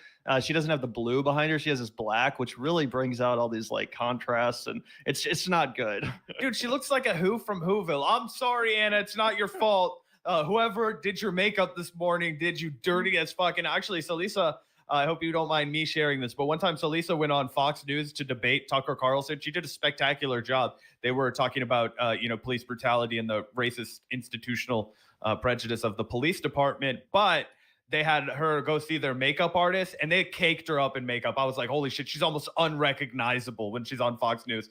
So sometimes conservatives just do that. They hire a whack makeup artist. Fucking, because I think that the Fox people would do a much better job though than what we see here. I mean, on Salisa, I mean, like, I'm sorry, but I was like, bro, they put way too much makeup on. Oh, fair enough. But like, if you don't know how Salisa looks and you just saw that on TV, you wouldn't. Your first take wouldn't be, oh, this lady looks fucked up or whatever. Like, the only reason it looks weird to us is because, yeah, if we've seen Salisa without that much makeup on, it doesn't look like that. You know what I'm saying? Oh yeah, for sure. And I think the whole point of like cable news makeup is that it's not supposed to be like noticeable. Right. You know what I mean? That's the problem with the lighting here, is it makes the caked on makeup look way more noticeable than it should be. But again, this isn't really the point. We're getting distracted by the looks of these ladies instead of their thoughts and opinions. Zach. Yeah, we're about to debunk this too. Actually being heard during this hearing because of the fact that he had severely beaten someone by punching them 30 times. Oh, one was a woman, right? The guy's girlfriend he punched out. Interestingly enough, there was two people tried to intervene as he was beating the crap out of this guy. The guy apparently asked him to turn the music down. Hello guys, welcome to my channel. You know, the man in question is Eduardo Flores Ruiz. Entered the country illegally not once but twice. Yeah, he beat someone 30 times because they asked him to turn his music down. That is a bit of an overreaction, bro. This is crazy because the way that she is presenting this is just, you know, very circumstantial and not correct. So I don't know what the fuck if this guy did it or not, right? But here's what I read in the actual court documents, right? It was a misdemeanor, okay? And the way they set it up to try and make it sound like it was a woman, it was not a woman. It was a domestic assault issue because they were roommates. So there were two roommates, they were having a dispute and they got into a physical altercation after there was a disagreement amongst between them about the volume of music. There was a third person. This person was a woman who tried to break up the fight and said that she was hit during the fight process.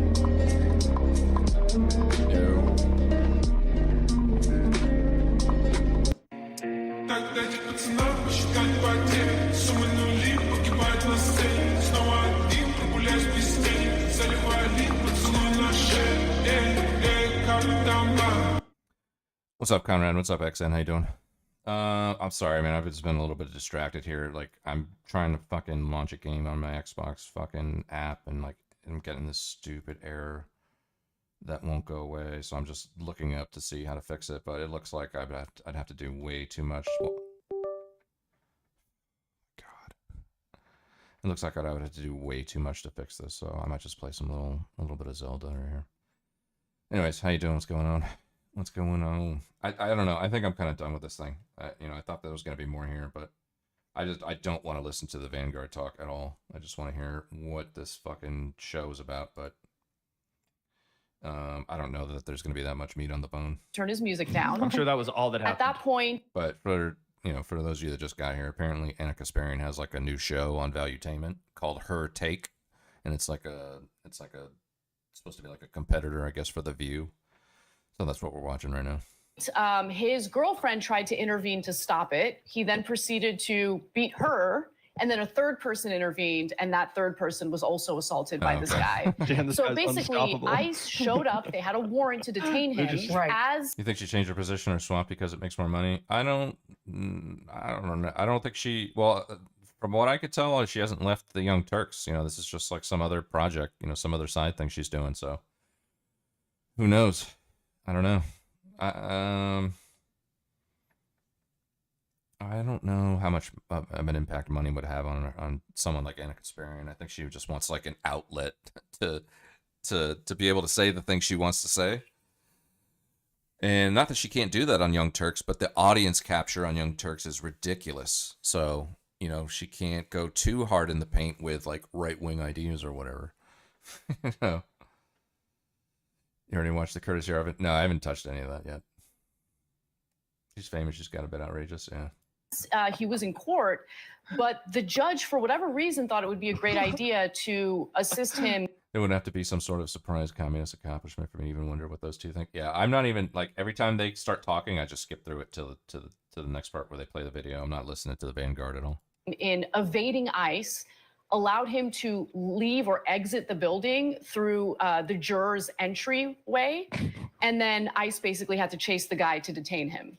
A week later, the federal government decided, no, she needs to face charges, and they arrested her. This is absolutely disgusting. This Can we is funny. please show Oh, a yeah. This picture is of what the hilarious. judge looks like so everyone can see who is masquerading? Bro, can we all see what you look like? People in glass houses should not cast stones. Also, watch this. She's about to like demand that they put up the image on screen, and then it never comes up on screen. Go back like 5 As a seconds. servant, show a picture of what the judge looks like so everyone can see who is masquerading as a servant of the justice system. This person is subverting everything in the name of, frankly, an illegal alien who should not be here. This woman is so dumb. Look at her. I mean, come on. This is just, it's a complete Oh, she's trying to get them to desecration pull it of up, everything that as we if that believe even in. fucking And I'm matters speaking at as all. a naturalized immigrant who can't They're trying to make fun of this judge because she's like, I guess in their opinion, looks weird or something. Like they did put up a picture of her on screen earlier, and she just looks like a normal. should be done. Well, look, I think this particular case goes beyond someone simply entering the country illegally. Right. I also don't love using words like parasites to refer to human beings, but putting that aside. This is your camp now, Anna. These are your people. The guys the cool kid. Kasparian is right wing. Table you wanted to join? Yeah, that's your lot. You are with You're right wing now, Anna. The Vanguard hates you. those people. They advertise the show you're on as the conservative response to The View. Okay, these hateful bigots are your people. Just because you can't stop These hateful bigots. These hateful bigots. That's crazy, bro. make the mask off bigotry, and you need a little bit of a NIMBY, little bit of a way of disguise. Oh, you know, this guy's so bad. He beat that one guy 30 times. We can take away his rights. No, and you're with a lot of everybody who just hates minorities, brown people, people they suspect and otherize. That's your crew. Yeah, and it gets worse. This lady's about to double down on the parasite language throughout this whole episode. It gets more and more embarrassing. And yeah, I kept thinking that, Zach. I'm like, okay, so you really would rather hang out with these absolute low-life scum, these fucking disgusting individuals. You'd rather hang out with these people than like Emma Vigland and like Francesca Fiorentini and the people that at one point really supported you that you did. Vanguard equals clowns. Yeah. I just love. I mean, I didn't want to hear anything they have to say, but I do like this outburst they have. This is who you are now, Anna Kasparian. These hateful bigots. That's your camp. That's who you are now, Anna. You're a hateful bigot, just like them. Imagine calling Anna Kasparian a hateful bigot. Consider a friend that you've all stabbed in the fucking back and thrown in the trash because they dared to criticize you, and now here you find yourself. It's like an Aesop fable, bro. This guy should be deported from our country because of one man's accusation, because of circumstantial evidence. At max 3 people's accusation. Administration wants, but let's take a beat and really reevaluate what's being defended here by Democrats. And why is it you? defended? That is more so my question. We understand that sometimes, just like legal citizens of this country, immigrants do terrible things. I agree. Yeah. Maybe the parasitic label is going a little too far. However, I don't think so in the case of wife beater. I understand Hold on. that, but I'm saying labeling immigrants overall. My question for you, being somebody who's more so on the left side of things, what is with the left's position to want to defend these people literally till the ends of the earth when parasitic behavior, and I'll give you that label for this person, is fully on display? Why do they want to defend it so much to the point that they're literally concealing and trying to get this person out of the judge chambers through a backdoor entrance? I think the country had a problem with hyperpartisanship prior to This is Trump, crazy. but Trump basically took that issue and now it's on steroids. And so when your brain is so broken that you're unwilling to agree with the Trump administration on something that's totally agreeable, which is bringing this guy. This is one of the things that, even to their credit, some Trump supporters and right wingers have criticized Trump for, have pushed back on. And Anna is agreeing that it's the Democrats whose brains are broken by hyper-partisanship, which is why they can't agree that what Donald Trump is doing is right and just. When, like I said, even some of the MAGA people are uncomfortable with this. Even some of the MAGA people are like, yo, this is not cool. This is literally un-American, unconstitutional, etc. That's genuinely fucking crazy. And I think that example there is proof that Anna Kasparian, she's bending to the peer pressure because she kind of said some things that were on point. You know, she kind of pushed back, but here she is more than willing to cave, to literally blame the Democrats and say that it's hyper partisanship, which is why they won't agree to throw due process out the window and shred the American Constitution. Who's here illegally to justice and deporting him, you've lost the plot, right? Also, he hasn't been brought to justice. That's the whole point. The judge that was overseeing his case told him to leave the jury door so that the fucking black bag Gestapo disappear agents strip you of all your rights and don't give you due process people couldn't get him. Is what makes this country great. Obviously, I want legal immigration. I also understand that some people are going to try to enter illegally. They're people here with undocumented status who have been here for decades, who have contributed to this country, who have contributed and been productive members of society. I think we need Native American. Yeah, and literally, right? Wait, Native American. You said nobody here is a Native who have American. contributed and been productive members of society. I think we need Native American. Yeah, and literally, right? Yeah, and Armenian we need to, parents, Armenian parents. I immigrants. mean, my parents came in legally, but look, I just think we have a broken immigration system, and I think we need to make it easier for people who want to come here and build, not only build lives for themselves, but contribute to making this country great. We need to have avenues in which they can do that legally. That doesn't really exist right now. It doesn't. It doesn't. No But that doesn't middle address the ground. fact that you cannot have these judges who are placed in positions of power acting like these vigilante warriors. This woman was a liberal 8 months ago, by the way. So what she's doing is she's just trying to virtue signal like crazy to make sure that she gets her bread from PPD. Like, don't worry, Patrick. I can be the most deranged person. I can deliver the most insane Republican That talking Jillian, yeah. points. I'm a true believer. Like, it seems like she's almost still auditioning for somebody who's not in the room to prove that she's the most deranged conservative on the entire panel. It's just so inappropriate. And Trump derangement syndrome is real. Okay, let me play devil's advocate for you here, though, for just a moment, because I happen to agree. Mistakes are going to be made.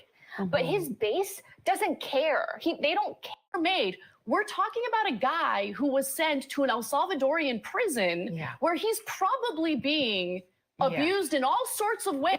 You just defended the same agents who came and took that guy with no trial, with no evidence, with no due process. You just defended those agents coming to abduct somebody else, Anna. Literally, we're 10. I love it. They hate her. She's slowly but surely completing the shift. The right wing is about to get a lot stronger. Okay.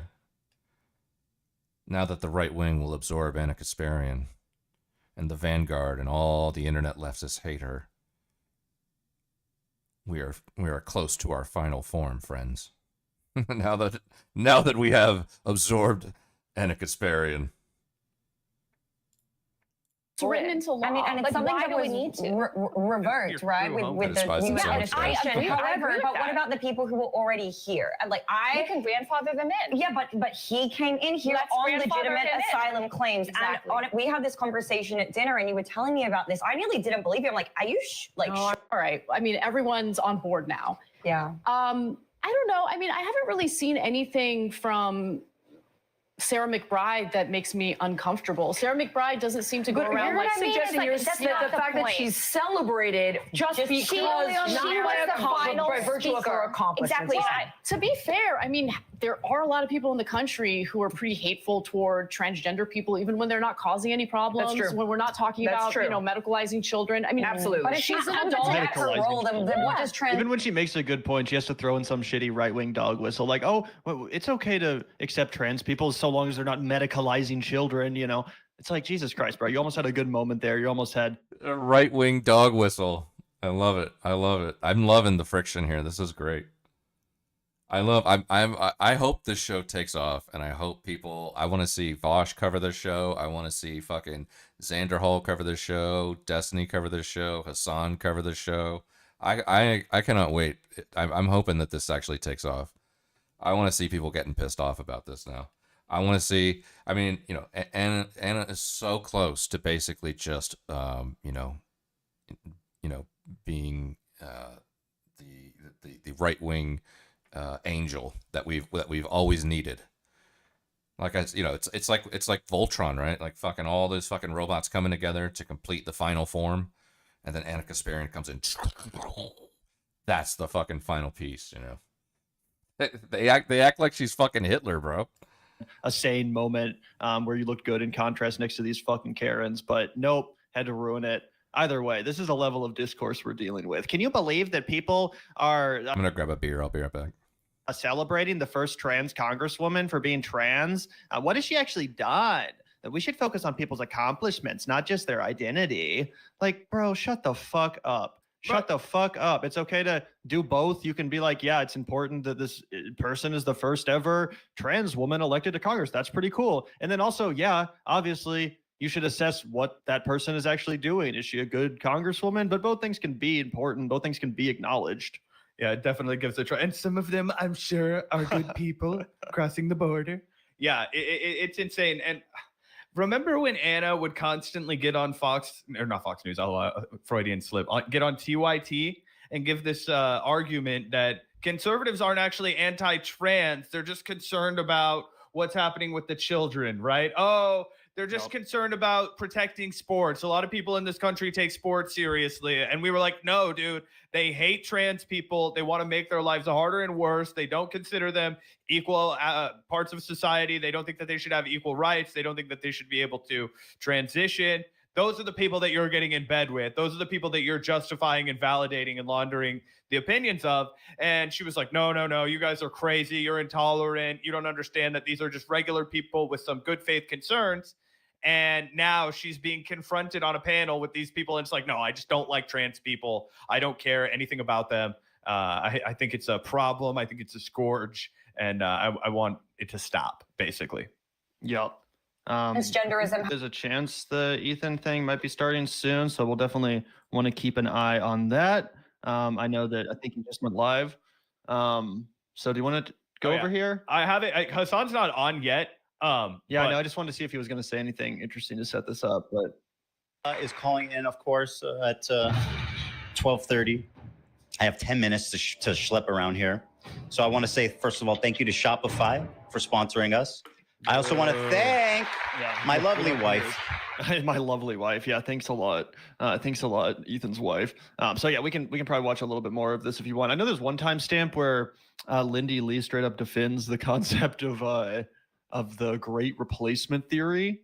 So I can find that real quick if you want to react to that, Zach. Yeah, definitely. And here we can skip to this one right here because this is like the most overdone bullshit I've ever seen in my entire life. Lesbian, gay, bisexual, transgender. Okay, that's where it should end, right? Okay. We have queer, we have questioning, intersex, pansexual, true spirit. What the heck is a true spirit? Anyways, androgynous and asexual. I knew there were two A's. I thought it was ally, but it's androgynous and asexual. Do you feel like these types of acronyms are actually helpful? Sometimes I wake up in the morning and I have no spirit, so I'm Wah, wah. It reminded me of the Tim Heidecker meme.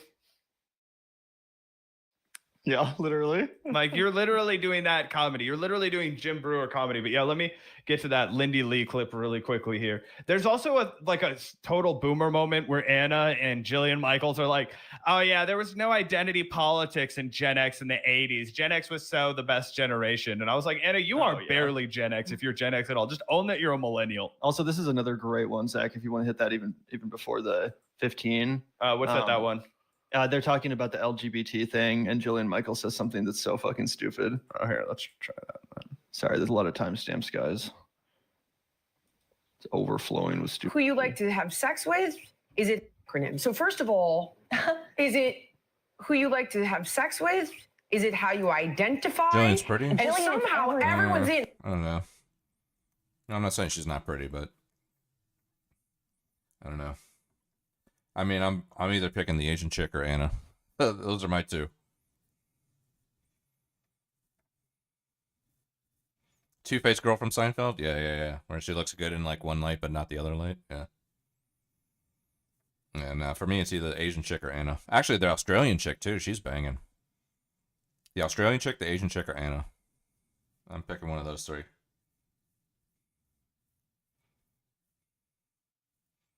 Two-spirit nonsense trying to colonize the native people. I love how the Vanguard sticks up for Two-Spirit people. I would wife Anna. Yeah, Anna's super pretty.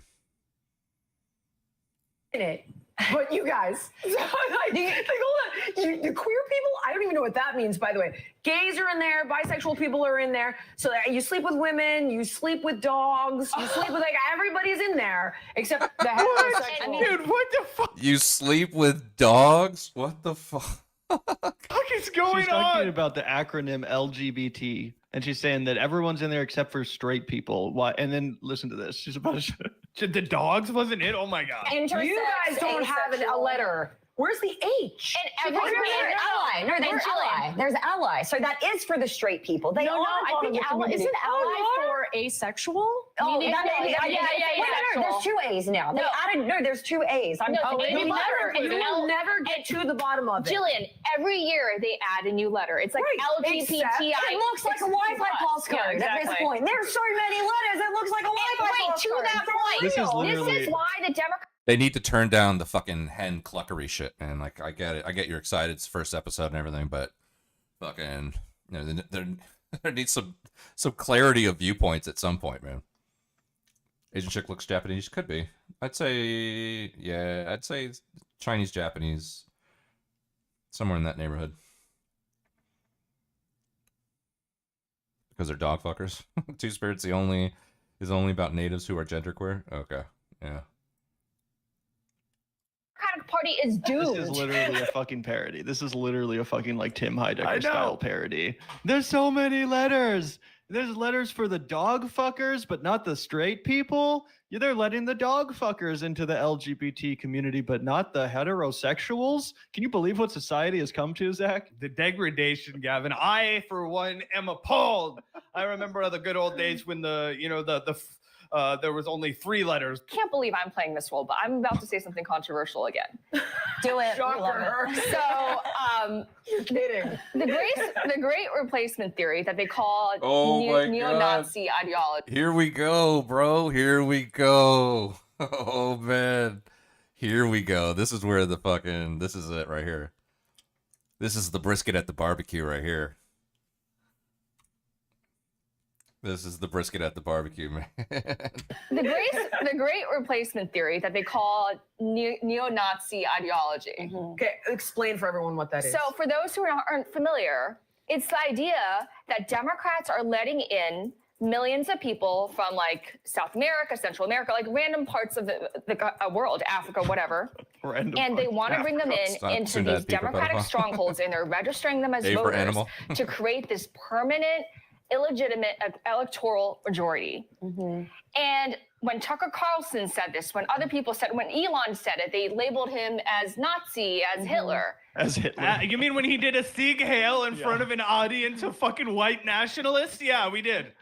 Yeah, and also like I don't even like she's kind of fucking lying, to be honest. When people talk about the great replacement theory, they're talking about being replaced as whiteness. They're talking about white people being replaced as the majority race or ethnicity in this country. It's not even so much about the voting thing. Like, obviously that's another conspiracy that's also very racist. The Democrats are, they're letting in all these immigrants because they think that people of color are more likely to vote for Democrats or whatever. But really the great replacement theory is about white fright, about their status as the majority being overtaken by another race, but more brown people living in this country than white people. That's what it's about. And of course, she's not going to talk about that.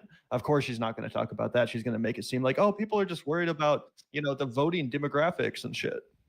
Yeah. I mean, it's crazy too, because, she's just 100% trying to get a job. What she is doing is she's trying to make more money. And this is looks like she got a job on this fucking shitty valuetainment show. But I think that's why she keeps trying to act like she's the most deranged conservative on here. She's trying to kiss up to Patrick Bet-David. She's trying to make sure that he wants to keep her around. You know what I mean? And this is the natural conclusion that you go to when you start changing your politics to chase money, just like Anna has done slowly but surely. I mean, these are the kind of fucking dogs that she's laying with. She's going to get some fucking fleas. The dog fuckers. The dog fuckers. They're fucking the dogs. They're turning the dogs gay. Yup. Is there anything going on over on the H3 stream? I think they're still waiting for Hassan. I just checked. Hassan's also just kind of chatting, killing time on his stream. So I think they're just going to wait it out until exactly 2:30. But cool. I'm going to go pee real quick. We can watch a little bit more of this. But yeah, everyone buckle up because it's about to get crazy in here. We are going to watch the Hassan Ethan debate uninterrupted. So super excited to take it in with you all. Yep. Me in English and then dumb it down to 6th grade level. There's a whole backstory to That's her entire politics. this, and Jordan Peterson is touching on that backstory without actually naming names. And I thought this entire conversation was hilarious because he was essentially trying to convince Rogan to avoid having certain people on his podcast. Is that what was happening? Yes, Candace that is Owens, right? 100%. No. Well, maybe Candace Owens, but this wasn't really about Candace Owens. This was about two people in particular. One is Dave Smith, who's Jewish and a libertarian. The other individual was I'm forgetting. Daryl guy. Yes, Daryl Cooper. I actually talked to Rogan about this. Yes. I thought it was Douglas Murray. Either way, we can be done listening to these fucking clowns. Basically, rock bottom for Anna Kasparian. I think she's really hoping that this turns into a kind of a long time gig for her. But let's go ahead and turn on this Hassan stream. I figured we'd watch with Hassan instead of Ethan. Don't want to give. This is a Patrick Pitt. Yeah, it's PPD. It's valuetainment. We'll see. I don't know. I mean, I'm probably only gonna watch the show for like entertainment value because if they continually just cluck like that at each other and it's just you can't even hear what they're saying, then it's not even worth watching. But I am gonna enjoy watching internet leftists melt down at it, and it's you know she's like I said, final form. Anna's almost completed her right-wing journey here. It's fucking amazing. Someone's gonna meet Ethan for IRL debate. But then Ethan Klein's skin will come apart to reveal that he's just an elaborate costume. And out of it walks Sam Hyde. Oh, man, that would be so based. That'd be amazing. Yeah, Shang's got the call. I like it. Oh, man. I'd love to debate these guys. Hey, send them a tweet. I'm sure they'd like it. I'm sure they'd be down for it. Have at it. Let us know if you do it. What's up, you and me? How you doing? Son had an IRL debate with Ethan. I bet Sam would be in the audience. yeah, exactly. That'd be amazing.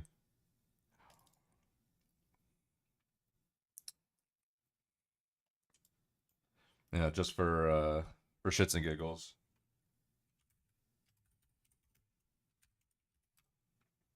Just for shits and giggles.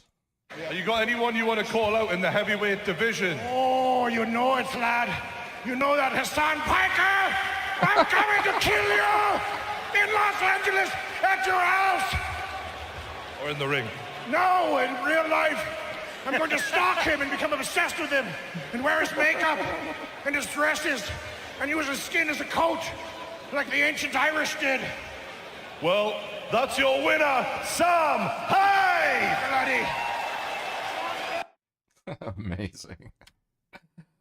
Oh, amazing.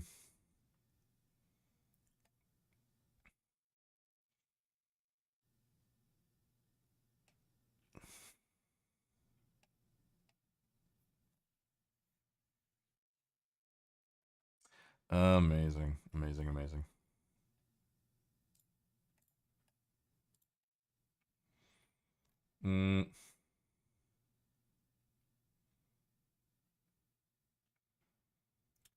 What is this?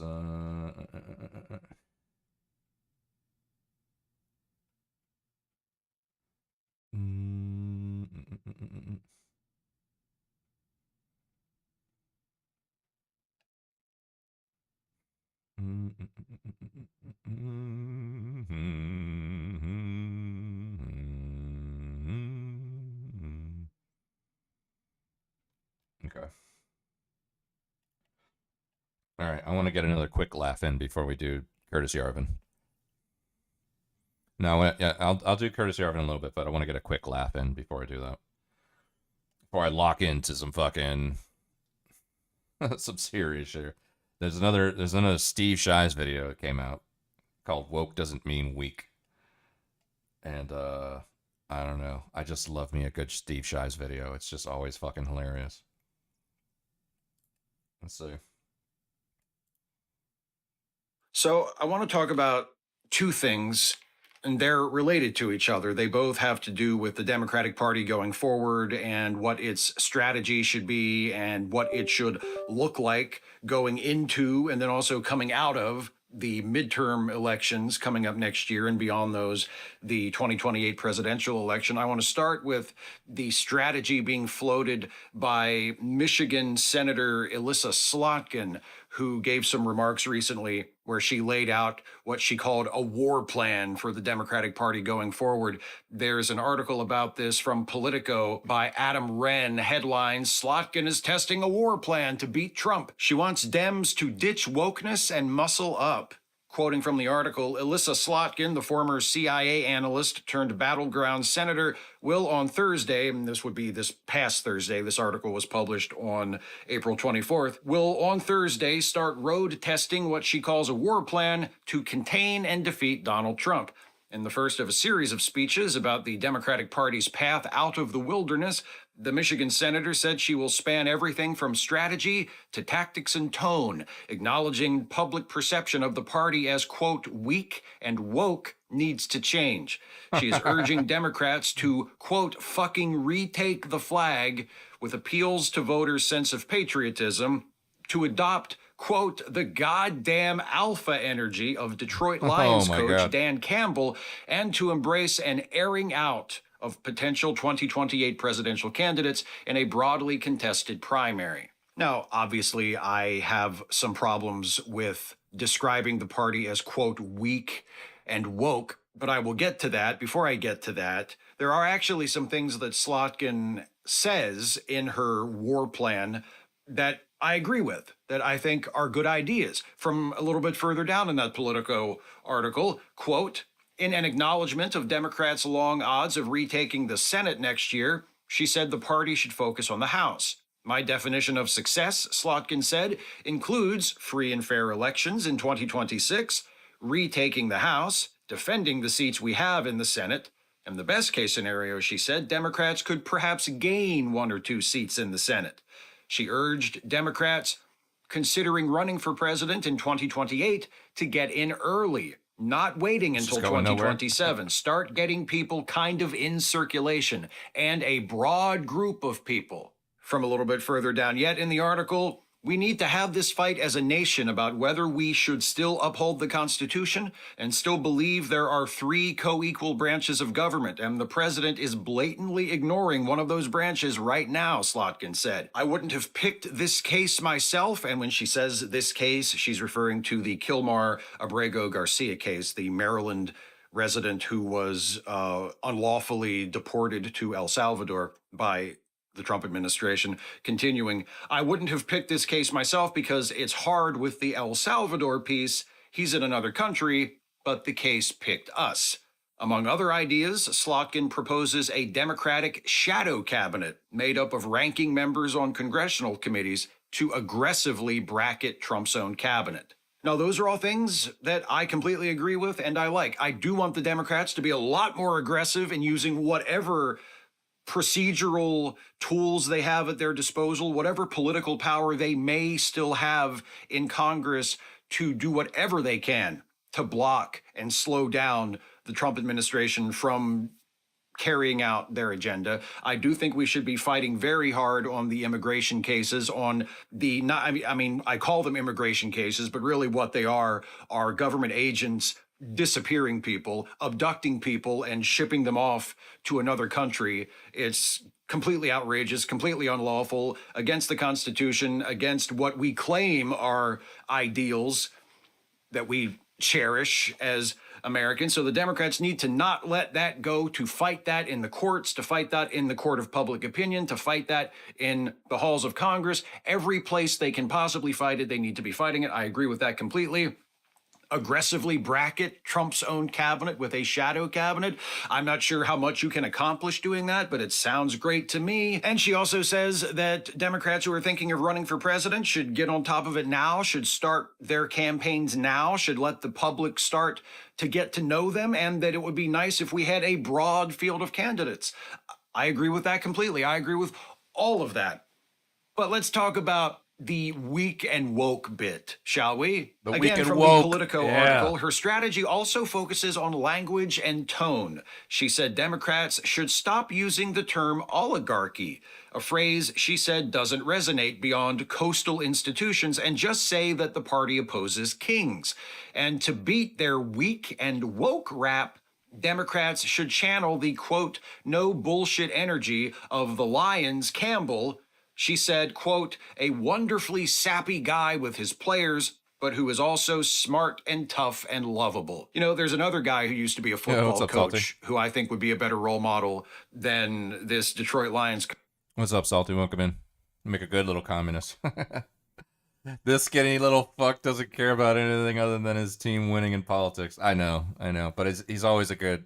It's always a good time watching a Steve Shives video. I can't believe he's still around. This guy's been knocking about the internet since fucking like 2012 or some shit. I don't know.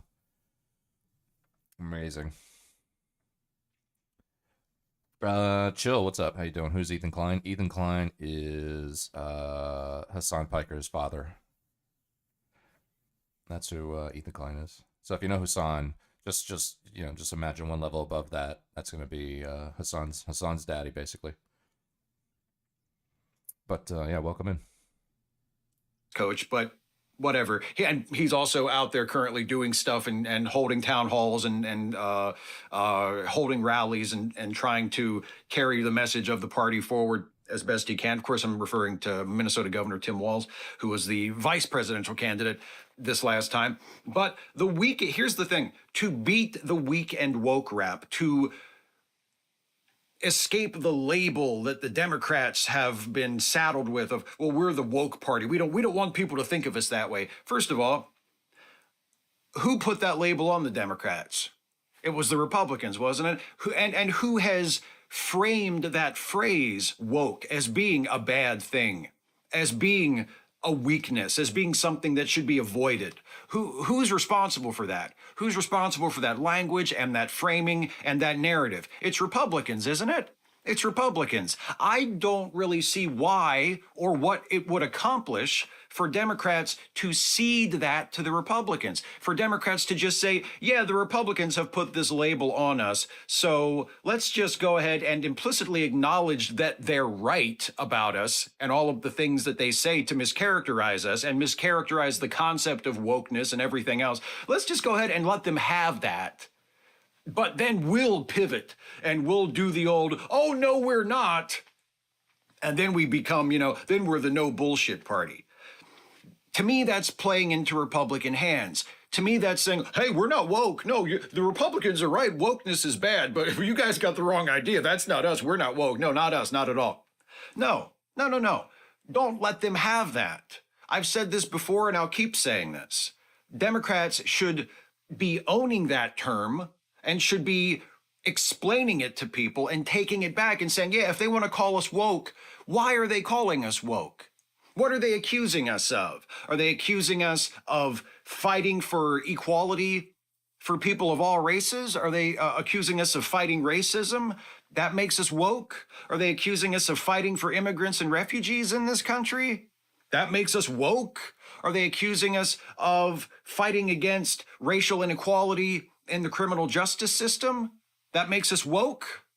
Are they accusing us of standing up for trans people and queer people of all kinds and standing up for them against discrimination and persecution? Is that what makes us woke? And are those bad things? Is it bad to stand up for marginalized people? Is that what the Republicans are saying about us? Is that what makes us woke? Well, you know what? We do all of that, and we're proud of it. And you should be proud of it too, and you should join us in that fight, because here in America, we fight against injustice, we fight against inequality, we fight for people who need people to fight for them, we stand up to bullies, and we stand on the side of the people who are being bullied. That's what we do as Democrats. That's what we should all be doing as Americans. And don't you dare let some Republican bully like Donald Trump convince you that being a bully ought to be more American than fighting back against bullies and standing side by side with the people who are being bullied by the likes of Donald Trump and the Republicans. That's the kind of thing sent back to the margin that they should be saying. Instead of running from it, Democrats run from stuff way too much. And by the way, that's the rhetoric I would like them to use. They also need to actually do that. Because anybody who really cares about, for instance, the trans issue, because I talk about that a lot, trans rights, trans equality, persecution of trans people, the Democratic Party is, I mean, there are individuals in the Democratic Party who are great about that, but the party as a whole has not really been that effective or that determined a champion of trans people, has it? At least not lately, not in the last few years, and arguably really not ever. They've always been better than the Republicans. But they've never been where they should be on that one issue. And they haven't been where they should be on immigrants and refugees. They haven't been where they should be on a lot of issues. So they need to not only change their rhetoric and stand up to Republicans and fight back against this smearing of Democrats as, oh, they're all woke, right? As if that's a bad thing, and let the Republicans just define woke to mean whatever they want it to mean. We need to rhetorically stand up to that and fight that. But the party also needs to actually do all of those things that I was just saying. They need to actually be willing to stand up for immigrants and refugees, for trans people and queer people across the board, for black people and people of color, for women, for the rights of everybody who are being threatened right now, for the federal workers who are being wrongfully fired, for workers all across the country, for labor unions, for people who are fighting for fair wages, people who are fighting to close the income inequality gap, which is outrageous and just exacerbates almost every other problem that people face in this country. The Democrats need to not only fix their rhetoric, they need to be willing to actually stand up as a party, not just as a few progressive people in the party, but as a party, as a matter of party policy, as a matter of the platform. Stand up in word and deed for all of those groups, for all of those people, and to not be shy about it, to not be apologetic about it, to not try and sneak stuff in here and there, to not be fucking afraid of what Republicans are going to say about them. They need to do that, because that's not weak. That's not weak. That's strong. That's This is like his same fucking messaging he always has, man. Every single time he does this topic, it's the same. No one's listening to you, bud. No one cares. I'm now a human rights activist after watching this video. Yeah. Rights of everyone. Well, not white people. Yeah. Yep. Paul Rudd's uglier brother, who nobody likes because his tiny apartment smells like bong water, and he gets a new delivery job every 8 months. Yeah. Yep. New party now, new constitution, champion of glory holes. Who's this guy we're watching? Steve Shives. Steve Shives is like he used to be like an SJW type. Still is an SJW type, but like during like if you remember the whole, anti-SJW era of a decade ago, this guy was like the centerpiece of people making content, being against SJWs. So your Bearings, your Armored Skeptics, your Sargons, all those people back, all your anti-SJW types back in the day, they were making videos about this guy, and he's still around. I can't believe, you gotta give him credit for one thing. The guy is still around. I think we rediscovered his channel maybe like sometime in the past 3 to 6 months. And when I saw it, I was like, oh my God, this guy's still pumping out content. Holy shit. And it's banger. It's fucking awesome. So yeah. He was a heel, yeah. Sargon one, let's be honest. Yeah. Could you imagine being the opposite coach and listening to this clown? Let the team have a week off training because the game's in the bag. Yeah. You don't even need to worry about it. Yep. Fighting for people. And that's what people want the Democrats to do, to fight for them. So don't run from woke. Take it back and show people what it means.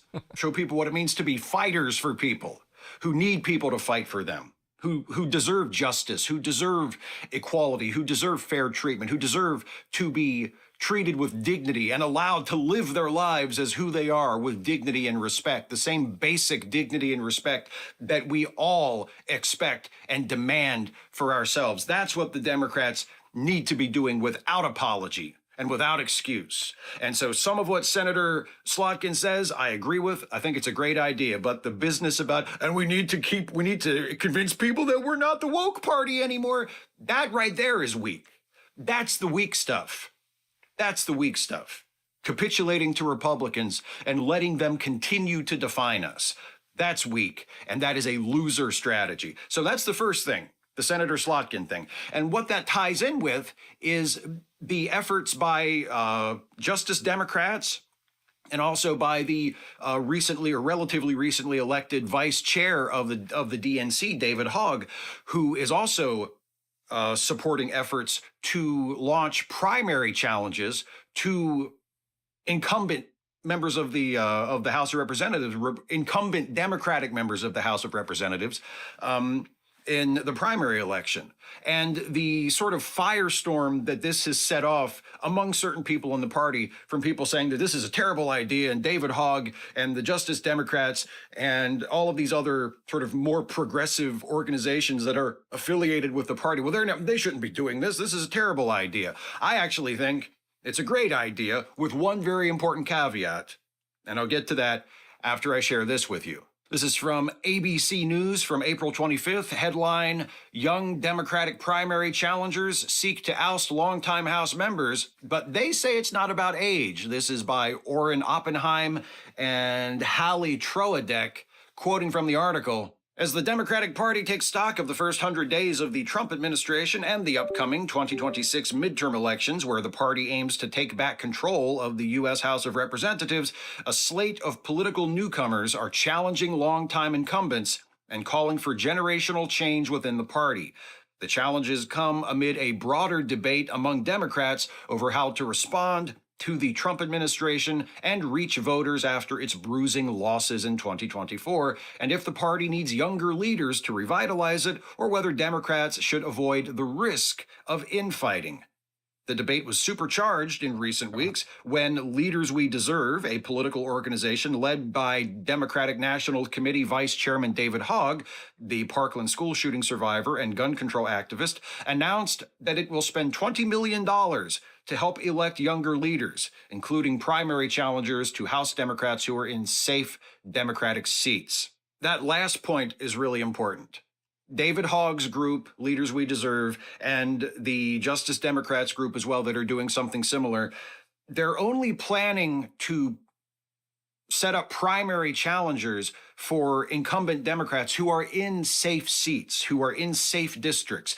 David Hogg gave an interview a few days ago, I think, to the Washington Post on one of the Washington Post's podcasts, and I will link to that full interview in the video description, and I would recommend, if you're interested in this subject, to please watch that entire interview. It's about 20-25 minutes long, and David Hogg can speak for himself as far as what his intentions are and what his plans are and what his strategy is with these primary challenges.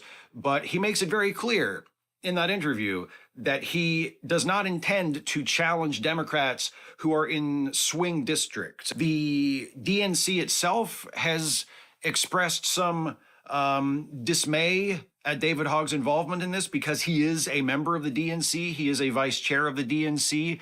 And there has been some objection raised about the fact that ideally the DNC would be neutral in primary elections, like the DNC wouldn't, and members of the DNC would not openly take sides with candidates in primary elections. They would allow the primaries to sort of take their course without interference from the DNC, without the DNC trying to put a thumb on the scale for one candidate over the others. And then once a nominee has been determined, then the DNC goes all in behind whoever the nominee is to defeat the Republican in the general election race. That's how it's supposed to work. And if David Hogg, as a vice chair of the party, is also involved in promoting efforts to primary incumbent Democrats, that might be seen as a conflict of interest. And to be honest, I get that. I understand that, right?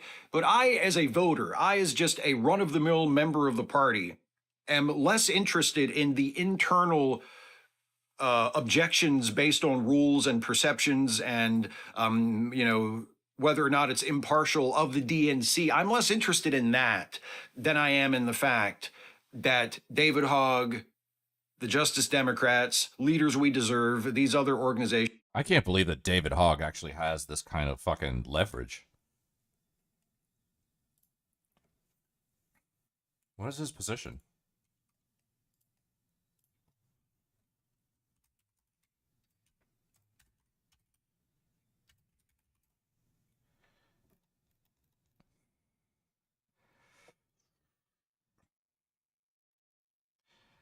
American.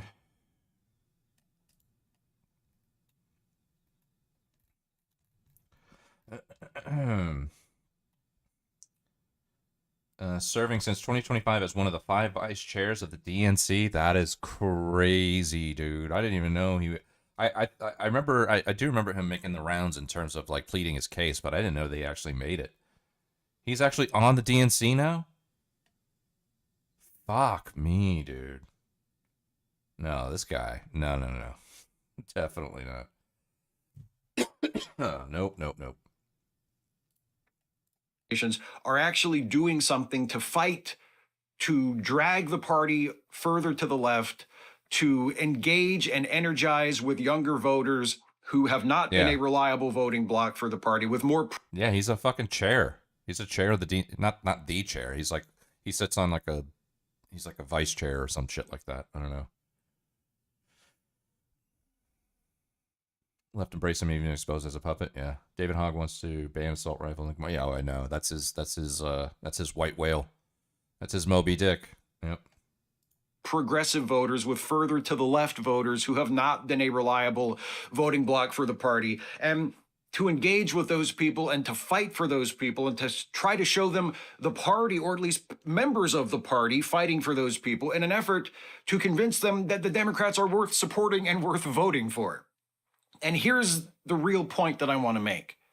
Whether it's Senator Slotkin trying to energize the party and organize a war plan to resist Trump, and whether it's these efforts to primary incumbents in safe seats to sort of inject some new blood into the party and rise up with a new generation of Democratic candidates and hopefully Democratic members of Congress, whatever version of this we're looking at, whatever front of this we're looking at, the most important thing is this, that the Democratic voters see that the party is actually willing to fight for them, not just fight for their votes, but fight for them in the halls of Congress, fight for them and their interests and their rights if and when they do get elected.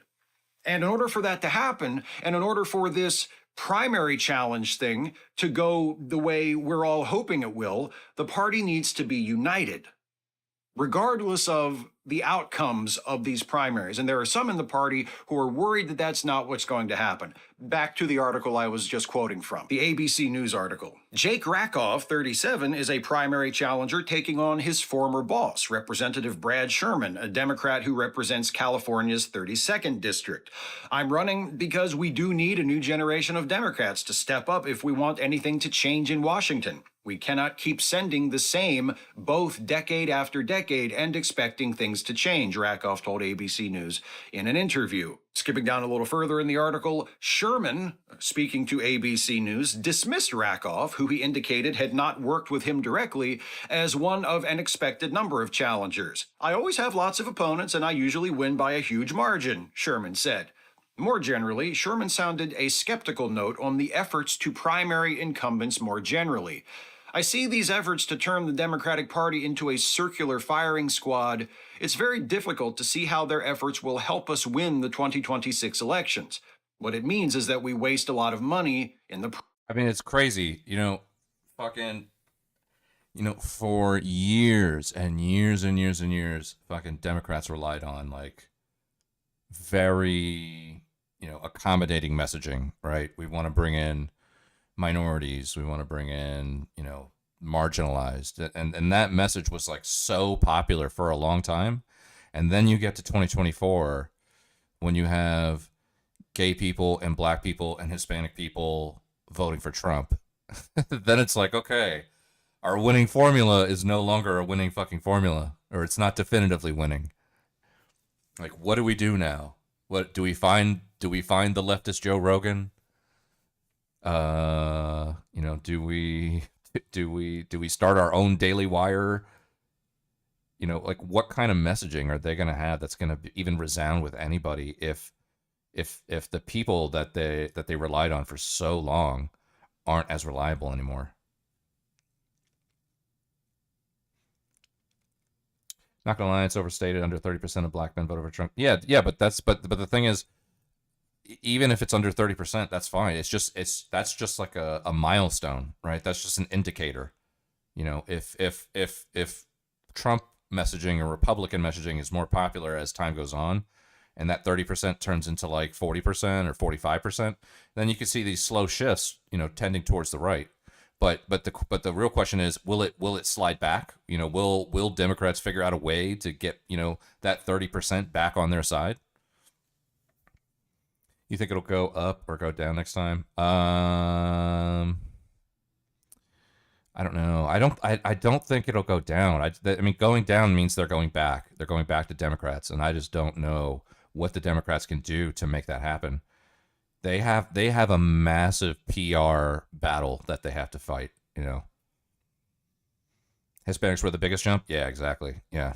Yeah, but my point is that they were just so reliant on those numbers. You know, they were just such a nice cushion, right? They secured the white female vote in America, right? They have the white female vote. So if they have that, then they need like this extra little cushion just to make sure they're at that 51% or above mark every election.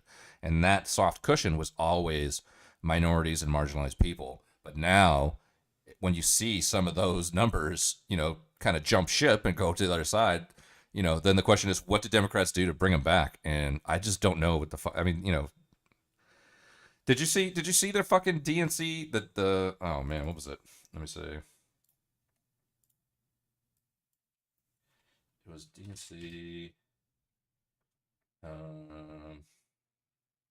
Event, woman, sing.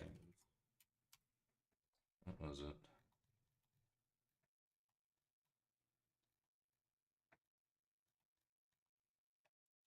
What was it? DNC share election.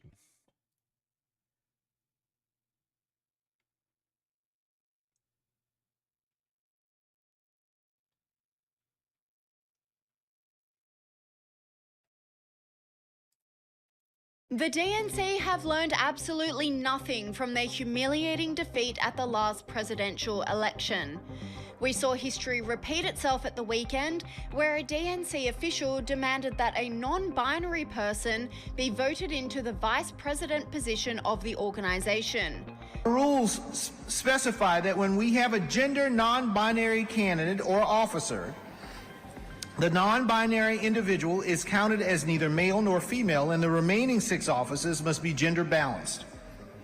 With the results of the previous 4 elections, our elected officers are currently 2 male and 2 female. In order to be gender balanced, we must elect 1 male, 1 female, and 1 person of any gender. So again, this is what we have to do for this vice chair race. We have to elect 1 male, 1 female, and 1 person of any gender. To ensure our process accounts for male, female, and non-binary candidates, we conferred with our RBC co-chair, our LGBT caucus co-chair, and others to ensure that the process is inclusive and meets the gender balance requirements in our rules. To do this, our process will be slightly different than the one outlined to you earlier this week, but I hope you will see that in practice it is simple and transparent. The order of balloting is designed to ensure equal access to the ballot, regardless of gender identity. As we must elect a candidate of any gender as well as 1 male and 1 female vice chair, we will first ask members to elect a candidate of any gender on the first ballot. Any candidate, male, female, and non-binary, can be elected on that ballot. Republicans need to play that shit every election. Yeah, exactly. Exactly, man. I mean, look, you know, do what you want to do, but you're essentially doubling down on this kind of stuff. And good luck. Good luck, you know. You know, like Conrad was asking, you know, do you think those numbers are going to go back? Not if they're doing stuff like this. You know, this makes it seem like they're like it's like the DSA convention, right? We watched that the other night, where everybody was interrupting every 2 seconds, like, excuse me, point of privilege. Please don't yell into the microphone because it overloads my sensory capacity. Point of privilege. Please stop using gendered language, blah, blah, blah. Like, it makes it sound like it's fucking... like, the DNC now sounds like the DSA. You know? Like, can you get anything fucking done? It's insanity. Yeah, they've been crazy for decades and went full retarded the past decade. Yeah. We're going to play some Yarvin? Yeah, in a little bit. Yeah, I just wanted to see this. I wanted to finish this Steve Shives thing. I'm not going to play this whole thing, but I just wanted to show you like how crazy it was. This to me, though, was my favorite part. This to me was my favorite part. Each candidate will have 30 seconds, and we'll start with Dr. Quinn. This is like a whole panel of people that they're essentially interviewing for the DNC chair position. Tessa Hathaway. Good evening, everyone. It is my desire to be the next DNC chair, and I just want to give you all a little bit of something that's been on my heart here over the last couple of days. You fight on, you fight on, you fight on, you fight on. What's up, Crail? How you doing? The chosen vice president was David Hogg. Imagine you're the first person to be called to speak about why you should be the DNC chair. It's my desire to be the next DNC chair, and I just want to give you all a little bit of something that's been on my heart here over the last couple of days. You fight on. I like this guy right here. This guy just looks immediately over to his right and is like, no, what the fuck? This guy over here is like, oh my God, I can't believe she's doing that. Like, he's laughing. I guarantee you, I remember they actually zoomed in on Jen Psaki's face when this happened, and she was just had like this like, she was like holding it in, like, oh my God, please no, this is not the way this is supposed to start, man. You know? You fight on, you fight on, you fight on. The chosen vice president was David Hogg, a far-left anti-gun activist. Yeah! Are you ready to go on the offense? Yeah! Are you ready to go on the offense? Yeah! This is not what they need to do. They need to figure out a way to be patriotic. They need to figure out a way to wrap themselves in the red, white, and blue. You know, they need to have like American flags, and they need to have fucking, you know, veteran support. They need like all kinds of stuff that really spoke to, you know, Republican values in terms of winning elections. The DNC have learned.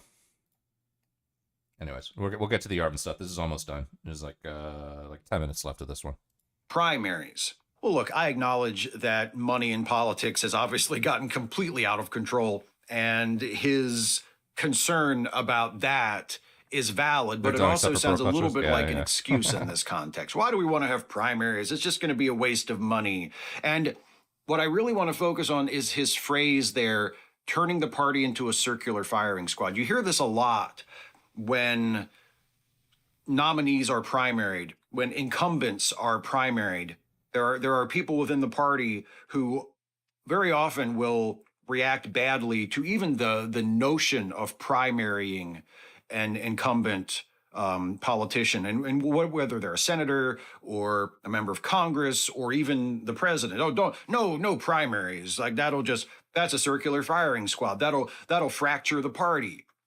You realize that things like that are only a concern because too many of us in the party are a bunch of purist crybabies, right?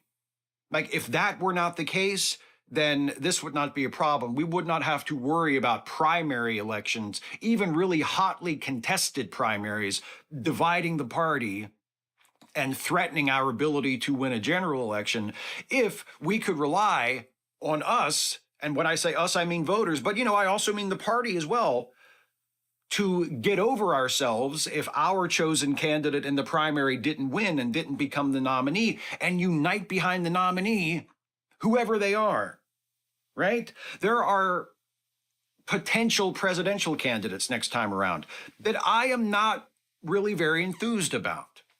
If Gavin Newsom runs for the Democratic nomination next time, I'm probably not going to vote for him in the primary. I don't know who I'm going to vote for in the primary because I don't know who all's going to run. Maybe Pete Buttigieg, maybe Cory Booker. Who knows? I don't know who's going to run. But it probably won't be Gavin Newsom because to me, and going back to what I said before about running from the woke label, to me, a guy who invites a fascist like Charlie Kirk onto a podcast and acknowledges that, you know, we disagree, but he makes some good points. A fascist like Charlie Kirk. A fascist. Yeah. That's exactly the opposite of the kind of party I think the Democrats need to be, and that they should be on both electoral and moral grounds. So if Gavin Newsom runs, I'm probably not going to vote for him in the primary. But if Gavin Newsom wins the nomination, you're goddamn right I'm going to vote for him in the general election, regardless of who I voted for in the primary. Because that's the way this is supposed to work.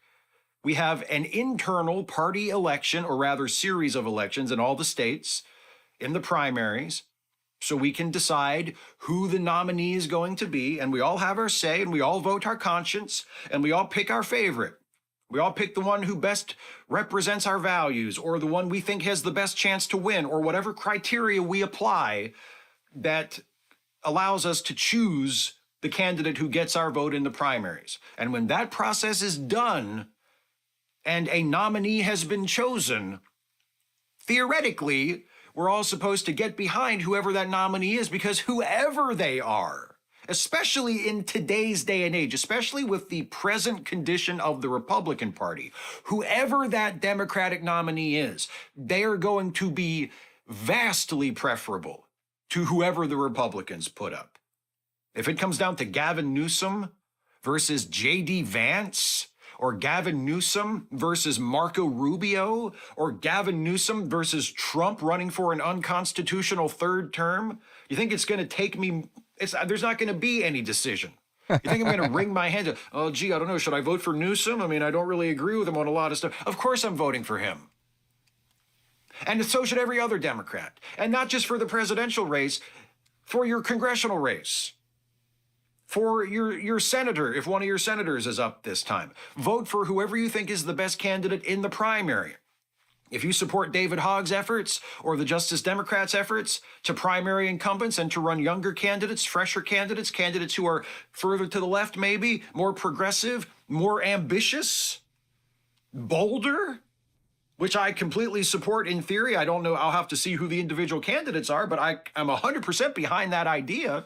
If you support that and one of those candidates is to your liking, then vote for them in the primary. God damn it, vote for them in the primary. And if they get the nomination, vote for them in the general. If they don't get the nomination and that musty old incumbent that they were challenging that you think is not fit to meet the moment wins the nomination again instead, you vote for them in the general.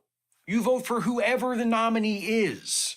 And all you moderate establishment Democrats, same goes for you. Same goes for you.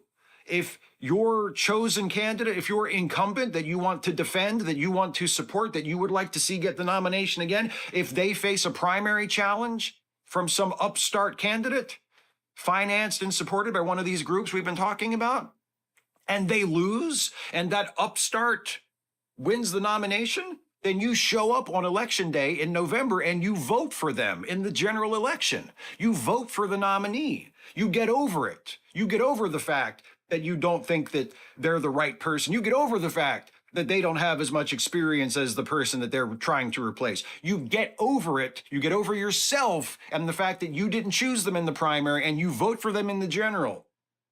Because I guarantee you they're better than whoever the Republicans are putting up. You show up in November, you vote for the nominee, whoever it is. And here's the thing, if we all did this, if all of us Democrats did this, there would be no concern about splitting the party. There would be no concern about primaries becoming circular firing squads if we would all get over our own personal, petty, ego-driven bullshit. And we vote for our choices in the primaries, and then whoever wins, we vote for them in the general. If we all did that, this would not remotely be an issue. And by the way, if you're really that concerned, make sure that you do vote in the primary, because as we all know, turnout in the general election, as pitiful and pathetic and fucking embarrassingly low as it is, where if we get 60-something% turnout in a presidential election, we pat ourselves on the back. Historically high turnout, 60-something%. It's fucking pathetic. It's even lower. It's several times lower than that in most primary elections. So if you're going to vote in the general, make sure that you vote in the primary so that you have a say in selecting the nominee. So you know what? If you think that young whippersnapper challenging the veteran incumbent member of Congress, if you think they're the wrong choice, then get out there in the primary and vote for your candidate. And if you think the young whippersnapper is better than the person that's already in there, than the incumbent who's running for re-election, then you get out there on the primary and vote for the young whippersnapper, or vote for whoever else is running who you think would be the right choice. Participate in the process. Vote. Voting by itself is not enough. I'm not saying that, but I'm also saying this country would be a lot better off, and we would all be a lot better off if more people who could vote did vote, and stop making excuses for why they didn't, or why they shouldn't, or why it's okay that they don't. If you can vote, do vote. Vote in the primary and vote in the general. And when you vote in the general, vote for whoever was nominated by the primary. Because regardless of how much they might disagree with each other on tactics and on candidates and on 100 other things, the Justice Democrats, the Leaders We Deserve people, David Hogg, people on his side, Senator Slotkin, people on her side, they're right about one thing, and presumably they agree with each other about one thing in a very general way. The Democrats need to do something different. They need to do something different than what they have been doing. They need to be bolder. They need to be braver. They need to be fighters. They need to draw more distinctions between themselves and Republicans. They need to stop running from labels that Republicans place on them. They need to stop letting Republicans define them. They need to stop calculating their moves based on what Republicans will say. They need to be Democrats and be proud of it, and make that mean something, and make that count for something other than capitulating and surrendering and ceding ground to the Republicans constantly, and then acting like they don't understand why more people don't want to vote for them. They need to change something. They need to change something profoundly about the way they approach politics, about the way they campaign, about the things they say. They need to change their rhetoric. They need to change their tactics, and they need to change the kinds of things that they fight for and try to do when they do win the political power that they seek in these elections. They cannot continue to just do more of the same and hope that people will vote for them because the Republicans are worse. The Republicans are worse, but that's not enough, clearly. People need something to vote for. They don't just need a Democratic Party that seems content in large measure based on a lot of the people who are in charge of it, a lot of the people who are leading it, content to just keep treading water.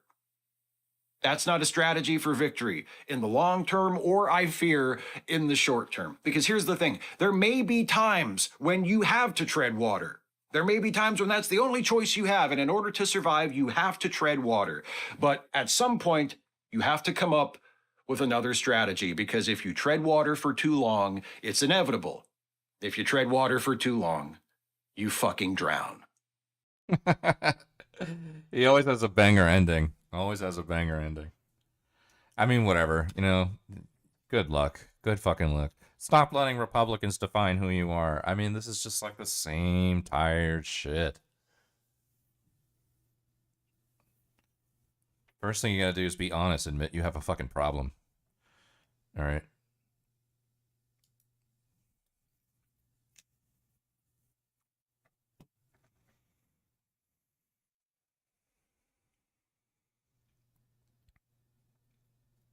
They need to change their party. Simple. Yeah, I agree, Salty. Shives makes it sound like no one turned out to vote. It was, as always, the highest turnout since last time. Yeah, every year, right? Yeah, I don't know. Steve Shives, what can you do? I got it. It's a guilty pleasure. I love me a good Steve Shives video. They're always pretty hilarious.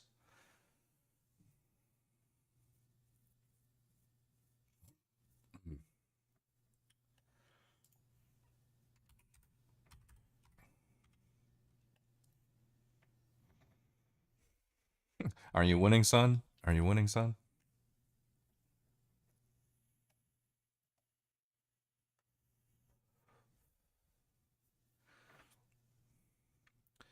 Dems used to be, we used to think government aid will help uplift lower class.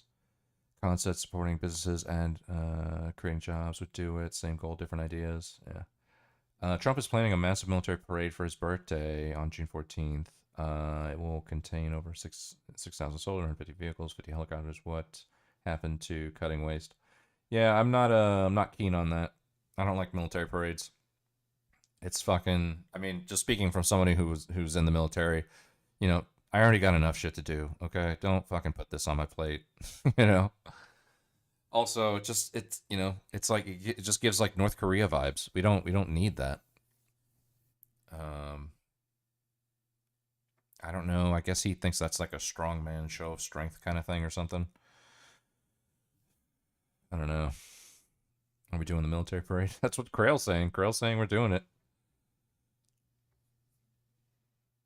Soldiers are paid either way. No, I know they are, but the thing is, like, you already have like a shit ton of stuff to do in the military anyway.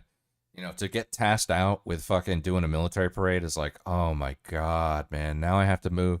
They have to bring these vehicles from somewhere. They all don't just exist in the fucking the greater Washington D.C. area. You know, they could probably source some from Fort Belvoir, which is not too far away. But I mean, you really only have like engineers and stuff out there. You don't have tanks. If you want tanks, you got to get tanks from Fort Drum. You got to get them from fucking Fort Hood or AK Fort Cavazos.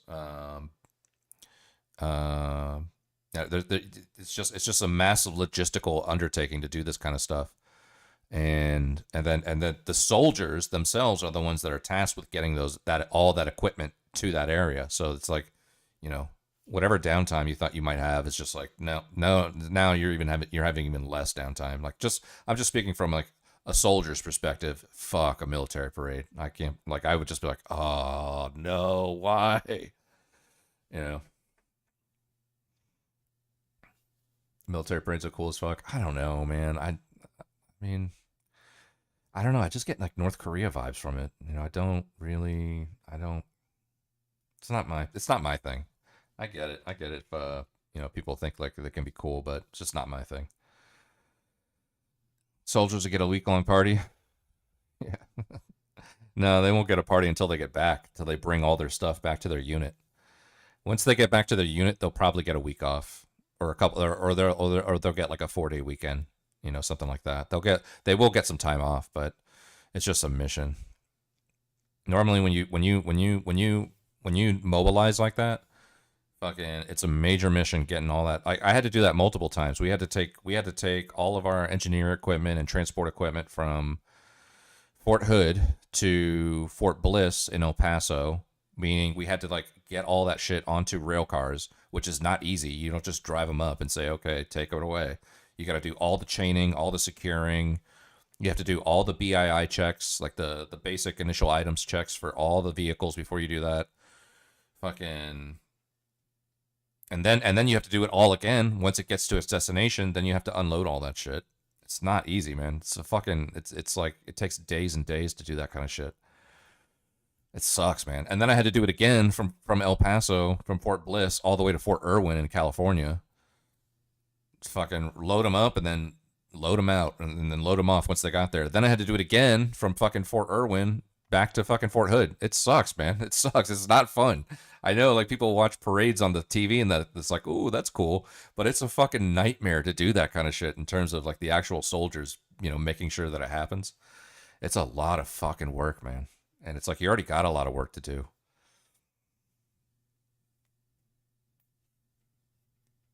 You got to drill for weeks. Yeah.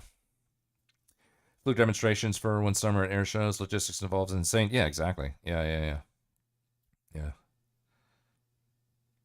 Yeah, it's a nightmare, man. It sucks. I mean, you know, the only good side of it is when you get back to your unit and everything's finally loaded back into your motor pool or whatever. Then your unit, you know, your commander will be like, okay, we're gonna give you a 4-day weekend, or we're gonna give you, you know, 3 or 4 days off or whatever. You know, they're gonna give you some time to, like, you know, reset from everything. But you know, I'd rather just not do the whole thing and just have a normal a normal few weeks in my life, you know. But it's a fucking mission. Yeah, it's a lot of work. Yeah, Nader's right. It's a ton of work. It's a lot of work. I mean, if people just see it on the TV and like, ooh, there's a tank, there's a Humvee. No, man, it's a lot of work to just get that stupid Humvee to that one location, man. It's a lot of work to do that.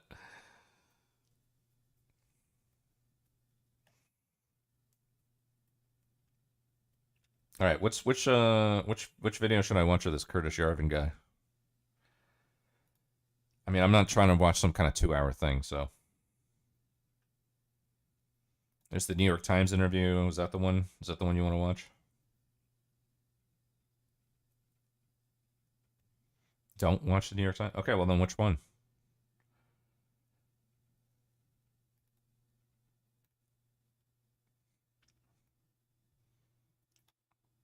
There's the Austin Beacon.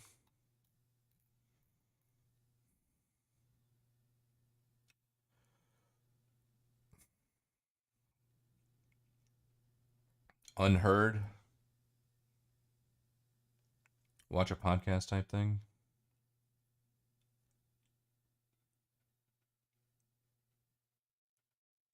Curtis Yarvin, Welcome to the Dark Enlightenment. It's like an hour long.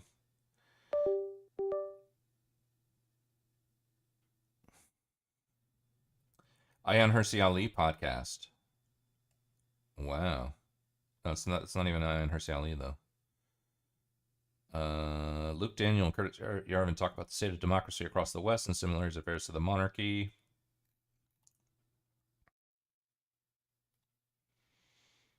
Curtis Yarvin, why America should become a monarchy.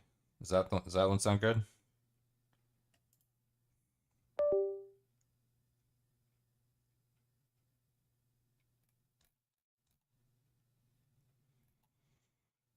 Don't tell me to watch some Curtis Yarvin shit and then fucking just leave me out to dry here. Curtis Yarvin, why America should become a monarchy. Let's do that one. All right. That's an interview. This is with Unheard. I don't know what Unheard is, but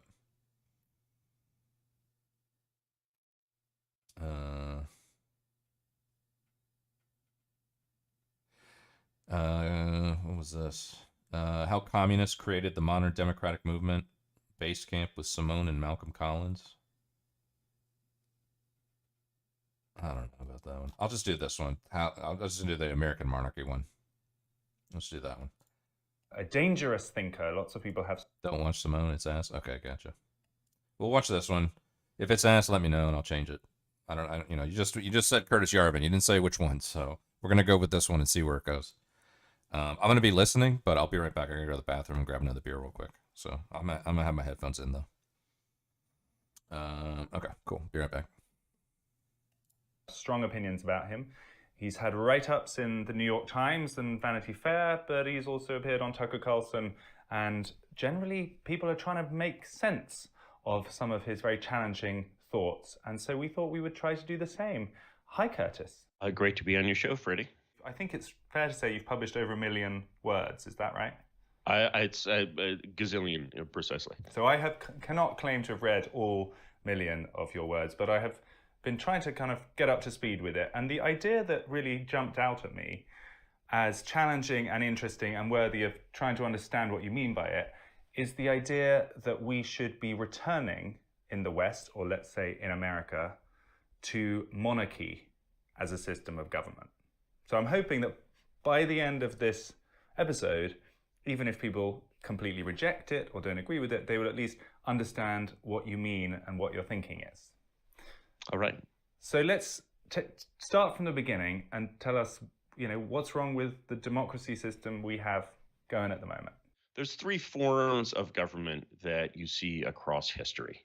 And the three forms are monarchy, oligarchy, and democracy. Aristotle describes these originally, monarchy being the rule of one, oligarchy being the rule of a few, and democracy being the rule of many. And so when you literally mean these words, they can be really very tricky because it can actually be hard to even figure out which kind of system of government you're living in. And so, for example, most people today think of themselves as living in a democracy. Substantively, we're looking, I would argue, at an oligarchy. And, but most people who would say, oh, we're living in some kind of an oligarchy, generally they'll point to like big business or some sort of classical kind of abstract scapegoat in a way, don't really have a good definition of what that oligarchy is. I would describe the oligarchy in the US today as a combination of the administrative state, what people, the civil service, what people sometimes call the deep state, basically permanent employees of the government, together with education and media. So basically mainstream, legitimate education and media. And if you look at education and media, Harvard, the New York Times or whatever, you see that sort of what defines the prestige of these sort of outlets, of these, in many cases, private companies, is sort of nowhere defined. There's no, U.S. News and World Report has like a list of the top 14 law schools or whatever. What makes that list, right? It hasn't changed in, I believe, a generation. Right. And yet none of these things is mentioned in the Constitution as a written document, but they are very, very important to how power works in the United States today and in the world. So I noticed you don't mention big business in that context or the tech powers. Why is that not on your list? Because the influence of those over the world outside them is much smaller than the influence of the world outside them over them. So basically, when you look at, for example, the sort of censorship that takes place on social media today, this is something that, in fact, Silicon Valley resisted for many years. But it was basically forced into it by continuous media pressure. Moreover, what companies like Meta are discovering is that even when you give into this pressure, it doesn't reduce. The sort of, power doesn't really take yes for an answer. They always want more. The number of Facebook has done many, many things that the press has asked them to do over the last 5 years. This has not decreased the number of negative stories about Facebook or Meta in the press. Right. So in fact, it sort of attracts more because basically people see that they can make an impact on Facebook. So within basically the current power structure, what you're seeing is that actually business and also the military, which people also sort of blame, is very, very much cowed and very, very much subordinate to these other powers. Right. And so basically in the sort of conflict between Facebook and Harvard, like Harvard, Facebook doesn't investigate Harvard. Harvard investigates Facebook.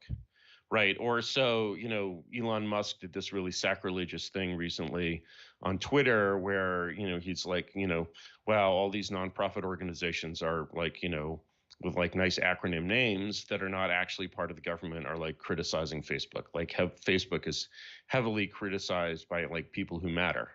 And Elon is like, who are these people? Who's funding them? Why do they matter? Right. And these are sorts of, sort of the ritual of not asking these questions and not asking why these organizations tend to agree with each other so frequently really is like the question of like not asking about the oligarchy that you actually have. The third form of government besides democracy, so if you basically say, well, when we say democracy, when we say liberal democracy, when we say civil society, when we say sort of all of these good words, we mean the authority of this sort of oligarchy of prestige and reputation. And we trust that reputation equals quality. this you've called a cathedral in your writing, right? That's the term you use to sum up all of these other powers. Sort of the brain. Basically, if you're looking at the oligarchy as a sort of the bottle, the cathedral meaning prestigious media and education is its brain, and the administrative state or deep state is its body. Right. And so the brain generally controls the body. And, generally decisions made in the administrative state have to sort of agree with the consensus, whether it's, in like science or even foreign policy, have to agree with the consensus of the cathedral. Basically, you're looking at something that calls itself a democracy and is actually an oligarchy. And so basically those two other forms of government, which are always forms of power that can exist in the world, have to be in a way suppressed. The simplest way to suppress democracy, what we call sort of the force of actual democracy in the world today, is politics or populism. And so, one of the interesting things you'll notice about the English language, as I believe you use it on the other side of the Atlantic as well, is that there are these two nice words, democracy and politics. And what's interesting is they literally mean the same thing. But one of them has positive connotations, the other one has negative connotations. So if you're basically saying, we're going to democratize U.S. foreign policy, that's good. But to politicize it would be very bad. So to politicize it would basically be to give politicians power over the government. And one of the way, essentially the way that democracy has disappeared in the Western world is familiar to anyone who's ever seen an episode of Yes, Minister. It's basically that the administrative state has practical control over the ceremonial politicians who are elected to supervise them. And that's why when you elect, a Boris Johnson, a sort of dubious sobriety, I guess, in many ways, or dubious seriousness, really, in many ways, or you elect, a very, very old man like Joe Biden, you're not really electing anything like a CEO of the government. The politicians you elect are not in charge, so you are not in charge. If you want to basically turn down the power on democracy, basically call it, this other word, politics, which means the same and is bad. Get people to believe that basically for politicians to have control over the government is traditionally wrong. I mean, this whole sort of American administrative state is basically the personal regime of Franklin Delano Roosevelt sort of surviving without an executive in charge, right? And America was a monarchy as recently as the 30s, in a sense. So your definition, so we've sort of we're coming onto monarchy then. So your definition of monarchy is not necessarily a king or a queen. You mean a single individual who has real agency over the levers of the state. Exactly. I couldn't define it better than that. So essentially you have this difference between a real monarchy and it turns out that constitutional monarchies always turn into ceremonial monarchies. It's sort of not clear why this is, but basically once you've contaminated, basically James I was right about this. Once you've contaminated the spirit of monarchy, which is absolute, with a sort of partial sense in which other powers are supreme over the monarch will rapidly lose power and basically get his head cut off. And I believe you've gone through some of that in the United Kingdom. Charles I. And very, very unfortunate, very, very unfortunate affair, right? Did I just hear constitutional monarchy? Is that something he just said? Did I hear that wrong, or did he say that? Nah, yes. Ceremonial monarchy. Contaminated, basically James I was right about this. Once you've contaminated basically James I was right, but basically once you've contaminated, basically James the monarchies always turn into ceremonial monarchy. And no, he did. Yeah, he did. Let's see. I can better see over the levers of the state. Exactly. I couldn't define it better than that. So, essentially, you have this difference between a real monarchy and it turns out that constitutional monarchies always turn into ceremonial monarchies. It's sort of not clear why this is, but basically once you've contaminated, basically James the First was right about this. Once you've contaminated the spirit of monarchy, which is absolute, with a sort of partial sense in which other powers are supreme over the monarch will rapidly lose power and basically get his head cut off. And I believe you've gone through some of that in the United Kingdom. Charles the First, and very, very unfortunate, very unfortunate affair, right? Like King Asmund the Great, really regrettable. and so, like, when you look in sort of Bro, if we do have a monarchy at some point, we should put Asmongold at the fucking top, just for the memes, man. It would be hilarious, bro. They would melt down, dude. They would have an absolute fucking meltdown. interesting test for, is this a real monarchy or a costume monarchy? What's up, Life Lessons? How you doing? King Asmongold's the smartest. Yeah, exactly.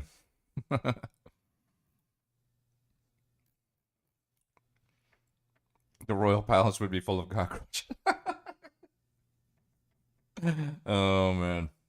I think you underestimate King Asmongold, Conrad. Okay. King Asmongold will run a clean, humble kingdom. Okay. Is a very simple test, which I call the Elizabeth test. The Elizabeth test basically says, is this more like Elizabeth I or more like Elizabeth II? Now, there's some debate over the absolutism of Elizabeth I, right? So really we should say like Henry VIII or even Henry VII, who was a serious badass. But if you basically say, is this monarchy more like Elizabeth II, you're talking about something, an organ of government that could simply intellectuals by the time of the Russian Revolution, all the word intelligentsia comes from Russia. They're basically sort of... Did I skip a lot? I hit this button by accident.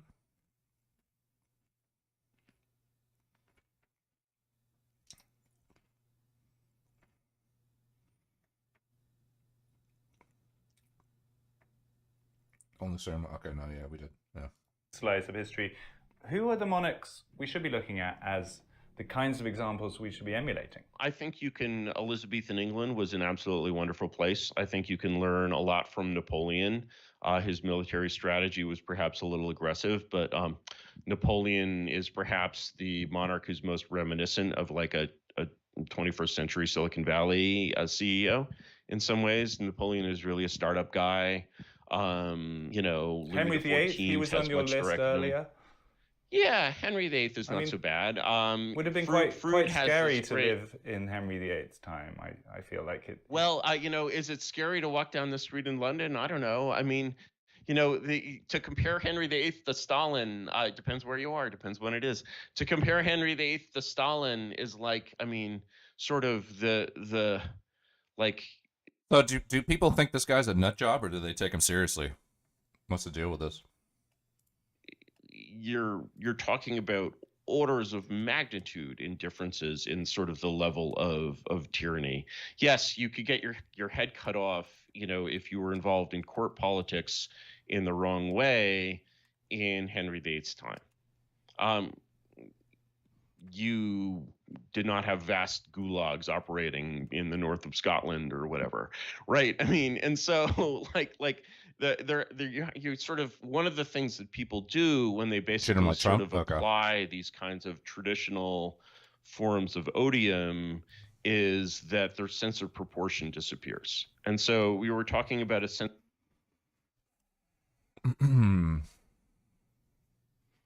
All he's really saying, to be honest, is that the president, who the entire country gets to vote for, should actually be in charge of the executive branch of the federal government of the United States of America. Okay. You mean like just without Congress and the Supreme Court and all that? Like Trump isn't MAGA, but is a symbol of MAGA and embodies parts of it. Okay. This applies to Yarvin for the Dark Enlightenment. Okay. But regardless of what his actual, ideals are, do people without fuckery? Okay, gotcha. But do people see this guy as like a, serious political intellectual, or do they see him as a nut job?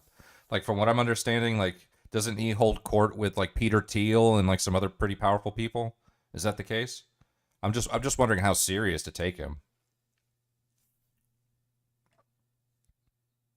Sense of proportion kind of across time, or is there memes, where people think about Hitler and they don't think about, say, Augustus.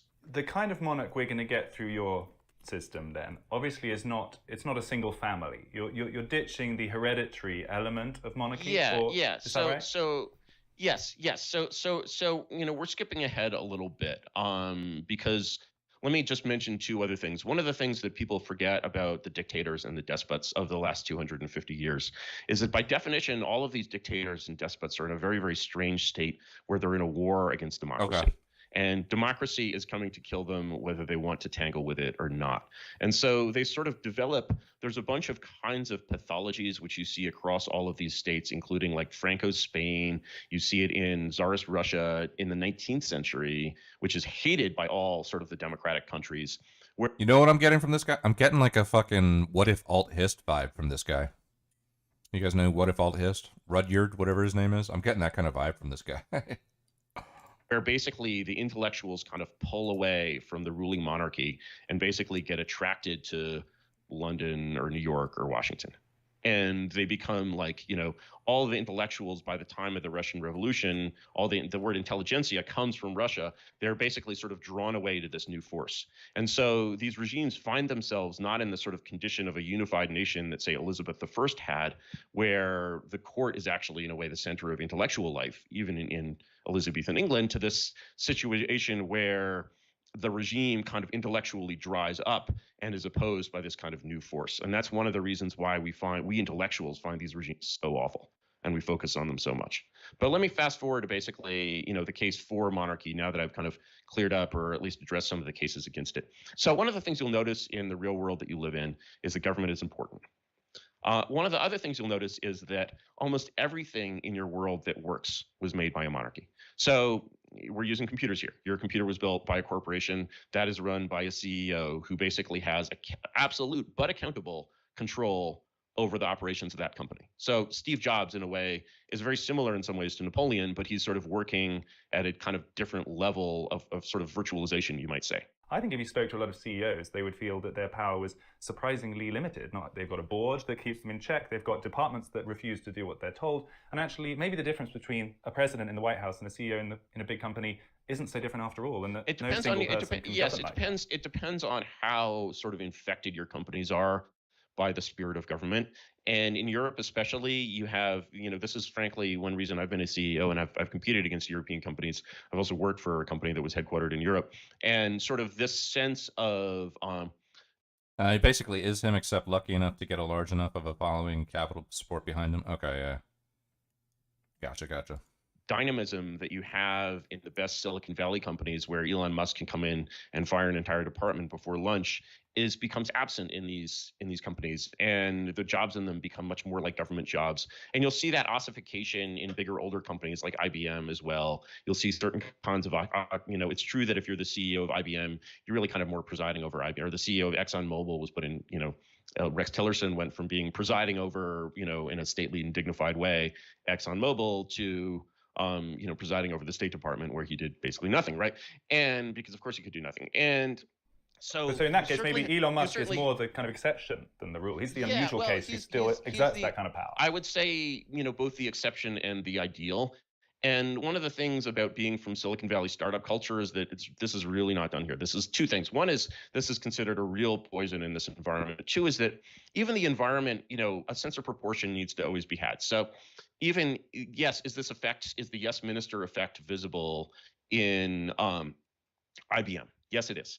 But it's going to be about 100 times weaker than the yes minister effect in Yes Minister, or in like the little, catty little things that Dominic Cummings tells us about how it works now in Whitehall. And just in the sense of proportion, I mean, my parents were American bureaucrats, so I sort of saw the American bureaucracy from underneath. And so, yeah, it's like saying, is there alcohol in beer? Is there alcohol in scotch? Yes, there is. There's alcohol in apple cider, but the proportions are very, very different. And so when you look at a sort of oligarchical machine, you're looking at a machine that fundamentally works according to process. It basically acts almost like a court in a way. It's very, very ossified, and it hates giving decisions to individuals. It doesn't operate by sort of mission orders, and sort of the command hierarchy doesn't really mean much. It's like an exception handling hierarchy. So it's really a very, very different thing from sort of the way a private company works. And even when you look at private companies around Washington, the so-called Beltway bandits, they tend to sort of be ossified in this way. This is why any engineer hates working for like a major old school defense contractor. So there's really a lot of this poison basically sort of going around, and it's the poison of basically not sort of operating at least a normal default way by command. And so, the other thing you mentioned is boards, and this is a very important part of doing what I call an accountable monarchy. So the thing is that. So we're onto the plan now, Curtis. Now we're onto the plan now. You're telling us. Yeah. The future. I'm explaining basically how to do it right generally, and the way to do it generally right is to have something I call an accountable monarchy. So you basically want the way a CEO accountable relates monarchy. To the board, Interesting. In theory, the board cannot operate the company. It's like when Elon Musk was going to be on Twitter's board, everyone's like, well, Elon's going to do this, Elon's going to do that. Elon's going to go to a room 4 times a year and look at somebody reading a PowerPoint and have some general opinions. The board is not a management mechanism. If a company is managed by its board, an accountable monarchy. Am I crazy, or does that sound based? Am I crazy? And is it like, or is that like just so unfathomable that it would never work? Something has When you get time out of stream, check out the article titled "The Group Chats That Changed America." Okay, interesting. That sounds interesting. Was that about Signalgate? What is that? Gone really, really, really wrong. It's even worse if the shareholders are involved. If the shareholders are involved, something is on fire. And so what a board is there for is a backup mechanism in case things are really not going right. And so, like Facebook's board, Meta's board is Mark Zuckerberg, and he meets with himself. He meets with some people he shows PowerPoints to. He has absolute power over that company because he has magic shares that let him control the board. When I was the CEO, I had magic shares that let me control the board, right? And that's actually a relatively normal thing. So you can sort of function entirely without this accountability layer in a lot of situations, and it comes into play when you have to replace the CEO, when you have to, like these things also happen. You have problems at the executive layer. People go crazy. People become drug addicts. People get brain tumors. Elizabeth I, okay, yeah, does she chop off the heads of, anyone but Mary Queen of Scots? No, not really. But suppose she got in a brain tumor that made her start going around being like off with her head all the time, right? George What's going to happen there? Ben Oh, George III is much more. You should read Andrew Roberts' New History of George III. It's quite nice. George III was really just a big nerd. How does this now transpose to government? So we've got to get this CEO plus board situation. In the U.S. Constitution, as originally written, we have a very, very simple and beautiful means of constructing what I would call a crude accountable monarchy. And this system is that the American people every 4 years elect a president, and the president is the chief executive of the executive branch.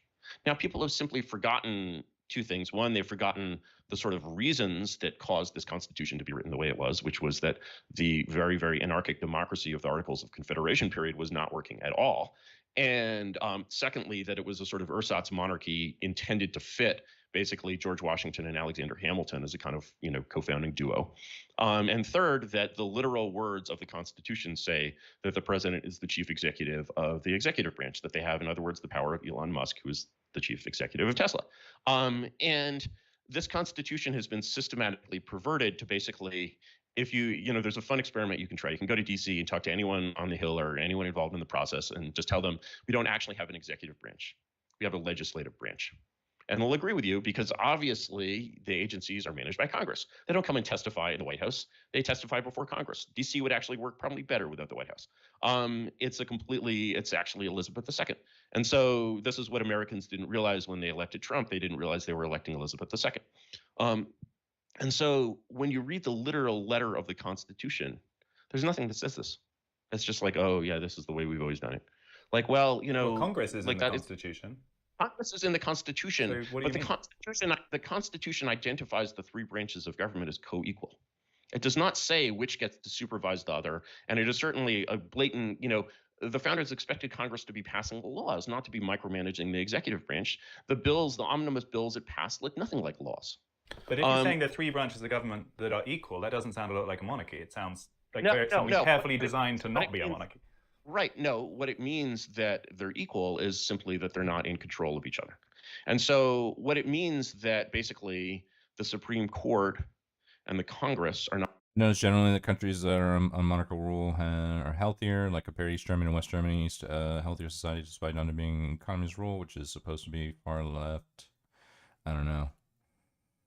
I'll let my Euroids out there tell me about monarchies and shit, because I know you all still got those out there. I don't know enough about them to say whether or not they tend to be healthier.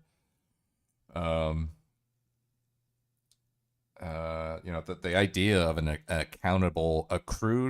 accrued accountable monarchy does sound interesting, because it invites that concept, I think, that Conrad was talking about with what was it, quote, without fuckery, basically. Think of Dubai. Hey, you tell me about Dubai. I don't know shit about Dubai, other than there's a lot of like rich fucking sultans or whatever that love to shit on OnlyFans models' chests or something. That's the only thing I know about Dubai. Yeah. Not in control of the executive branch, is that the executive branch has a very grave responsibility to act on the opinions of the Supreme Court and the advice of Congress. But it is also its requirement to ignore that advice when that advice is bad. And then it is for the people of the United States to decide whether that breach, which of these co-equal branches should be held supreme. And if they feel the president has done wrong, they should get rid of the president at the next election. What you're looking at in the United States is actually a almost perfectly designed absolute elective monarchy, sort of where the board meets. The board is the American people, and they meet every 4 years. And they say, is FDR doing a great job? Has he cured the Great Depression, conquered the world, et cetera, et cetera, et cetera? Would you keep the 4 yearly votes in your monarchy so that they stay? Well, so there's a lot of merit in basically abiding by established forms, because by putting the executive branch under the management of a chief executive who actually knows how to manage would have only one, obvious result, which is that for the most part, you wouldn't even keep most of the existing civil service. There would be no reason to keep these institutions or structures. You would be running the government like a startup. It would be actually much more like the relationship between the old sort of regime and the new regime would be much closer to the relationship between the German government in 1944 and the German government in 1946. It would be a complete turnover in authority. Or indeed the change that happened 12 years before that. Before and after Hitler. Or the change that happened in 1989 in East Germany, or the change that happened in 1918 in Germany. You've seen basically a number of true revolutions. Germany has seen literally, there are people who lived through 4 absolute regime changes in Germany in the 20th century. And so, can you say regime change is always for the better or regime change is always for the worse? Regime change, no. It can be awful. It can be amazing. It can be the fall of East Germany. It can be the rise of Hitler. So let me try and summarize, and you probably won't accept my choice of words, but so we're talking about something akin to a strong man here. We're talking about a powerful leader elected via the democratic process, but once they achieve office, they start thinning out or throwing out wholesale chunks of what was there before, whether we call it the deep state or institutions or whatever. That's the sort of, there are examples of that do come to mind. One kind of more soft core example, I suppose, is what's been going on in Hungary with Viktor Orban. A lot of people will defend him and say that he's been a highly effective and successful politician. Other people will criticize him, but he got there through elections. He's not especially interested in a lot of the institutions of civil society. Is he the kind of guy that we're talking? Orban is indeed a soft core. You have to understand the sort of relationship between 20th century fascism and anything that sounds a lot to you like. Mussolini acted under Italian monarch who eventually fired him. Dubai has like a council of monarchs. Oh wow, a council of monarchs. Is that what would you call that though? I see monarchy as being like very unitary, right? I don't know. What would how explain to me the layman idiot American what a council of monarchs would be, as I'm struggling with that a little bit. Monarch implies full veto power. Yeah. Monarchy can work, no doubt. The trouble these days is culture. Most strong men will inevitably succumb to human desires. Yeah. Democracy, the guy that failed for more monarchy. Yeah. Okay. No. Yeah, but even if that's the case, you know, like what would be like a council of monarchs? With the one guy who's elected by the other monarchs who vetoes everything? Okay. See, Dubai itself is a hereditary monarchy, but it's a part of the United Arab Emirates, which is a union of different monarchies. Oh, okay, gotcha. Council of Monarchs sounds like a board of directors with a CEO. Gotcha. Okay. What's up, Inappropriate? How you doing? I think I was going with innuendo with you. Not Inappropriate. What's up, Innuendo? How you doing? Elective monarchy, we had that in Germany as well. Aristocrats get together in like 20 years or some, and after the current monarchy is dead, like a new monarch, and then the new monarch is the true king. Okay.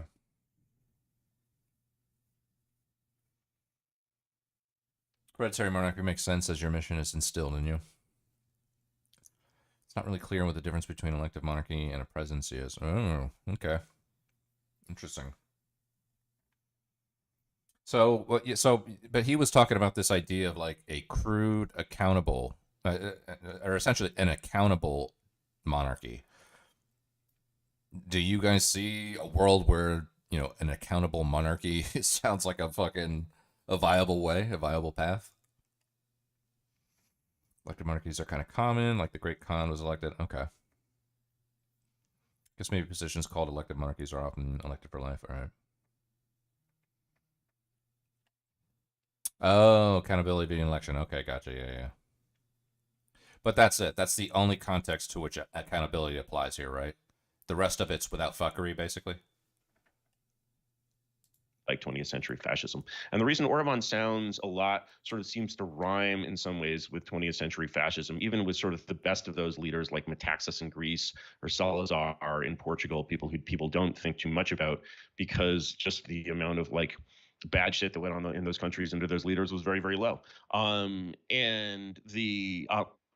So when you look at sort of the best of those leaders, they're all in, sort of the best of them spent the most time on the side of the Allies, which is not a coincidence because it was the best thing for their countries to do in general, in the long run.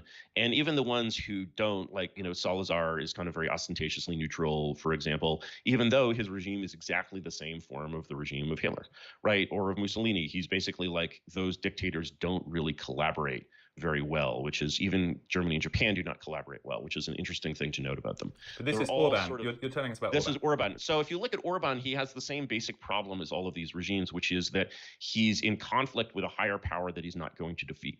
We talk about these countries as isolated, as if Hungary was like isolated like North Korea. In fact, what happens under an Orban is that all of Hungary's intelligentsia simply just looks to the EU and they become European. And basically you have this strange, all of these regimes are sort of these strange bastard regimes that have lost their upper class. And they have lost their upper class because their upper class regards the true authorities as being in London and New York, because the true authorities are the intellectual authorities of the world. So they lose their intelligentsia, they lose their upper class, and they sort of develop these kind of shitty peasant features. I mean, in Germany before the Holocaust, sort of anti-Semitism is considered this kind of shitty peasant thing, which in fact it is. And so when people see even a leader like Trump, who basically, draws from the same lower middle class or true middle class or whatever you want to call it class, what they see is basically this kind of regime that's basically sundered between its intelligentsia, and it still sort of has this class conflict within it. And the key thing about a true monarchy is that it has to heal this conflict. And it has to actually be the center of the nation, both at the level of governing sort of the masses and the middle classes, and at being sort of the intellectual and moral center of the nation. So how are you gonna pull that off in America? In America, there's a saying that why are there no coups in America? Why are there no revolutions in America? Because America is the only country in the world in which there is no American embassy. I grew up as a brat of the U.S. State Department, so I sort of really, I feel that quote. And so actually America is the only country it can be pulled off in. because America is basically where all other countries look to leadership. And so if you have basically a regime that in any way rebels against this oligarchy, it will be rebelling against the whole ruling class. That ruling class will basically respond to Washington and New York the way it does. And you will have one of these shitty fascist type regimes that basically peels off its upper class. But how would you avoid that happening in the US when you've got the cathedral, as you describe it, which are all of one mind on so many things? If you elect your new CEO/monarch/dictator, the intelligentsia will pull away, right? Like they always do in these examples. So the intelligentsia will not pull away because they don't have a higher power to pull away to. That sense of like there is a higher power that we could tune our radios to is sort of very, very clear around the world. And the center... like in Polish-Lithuanian Commonwealth in the 16th century, for example, about 10% of the population could elect representatives to their legislature, and they elected a relatively weak executive called a king, which is actually quite similar to the situation in the USA early on under the Constitution, though perhaps made the executive in the Commonwealth an elective monarch as opposed to a president, was that they were elected for life. Okay. Sorry, I meant 18th century or so late 17th. Gotcha. France managed to get rid of monarchy and immediately instill an emperor who was not elected, just like the monarchy. Who is that? Is that Napoleon? Is that what you're talking about, Salty? Issue with mass democracy is unsophisticated voter being so shit and being the majority. Yeah. Yeah, I agree with that.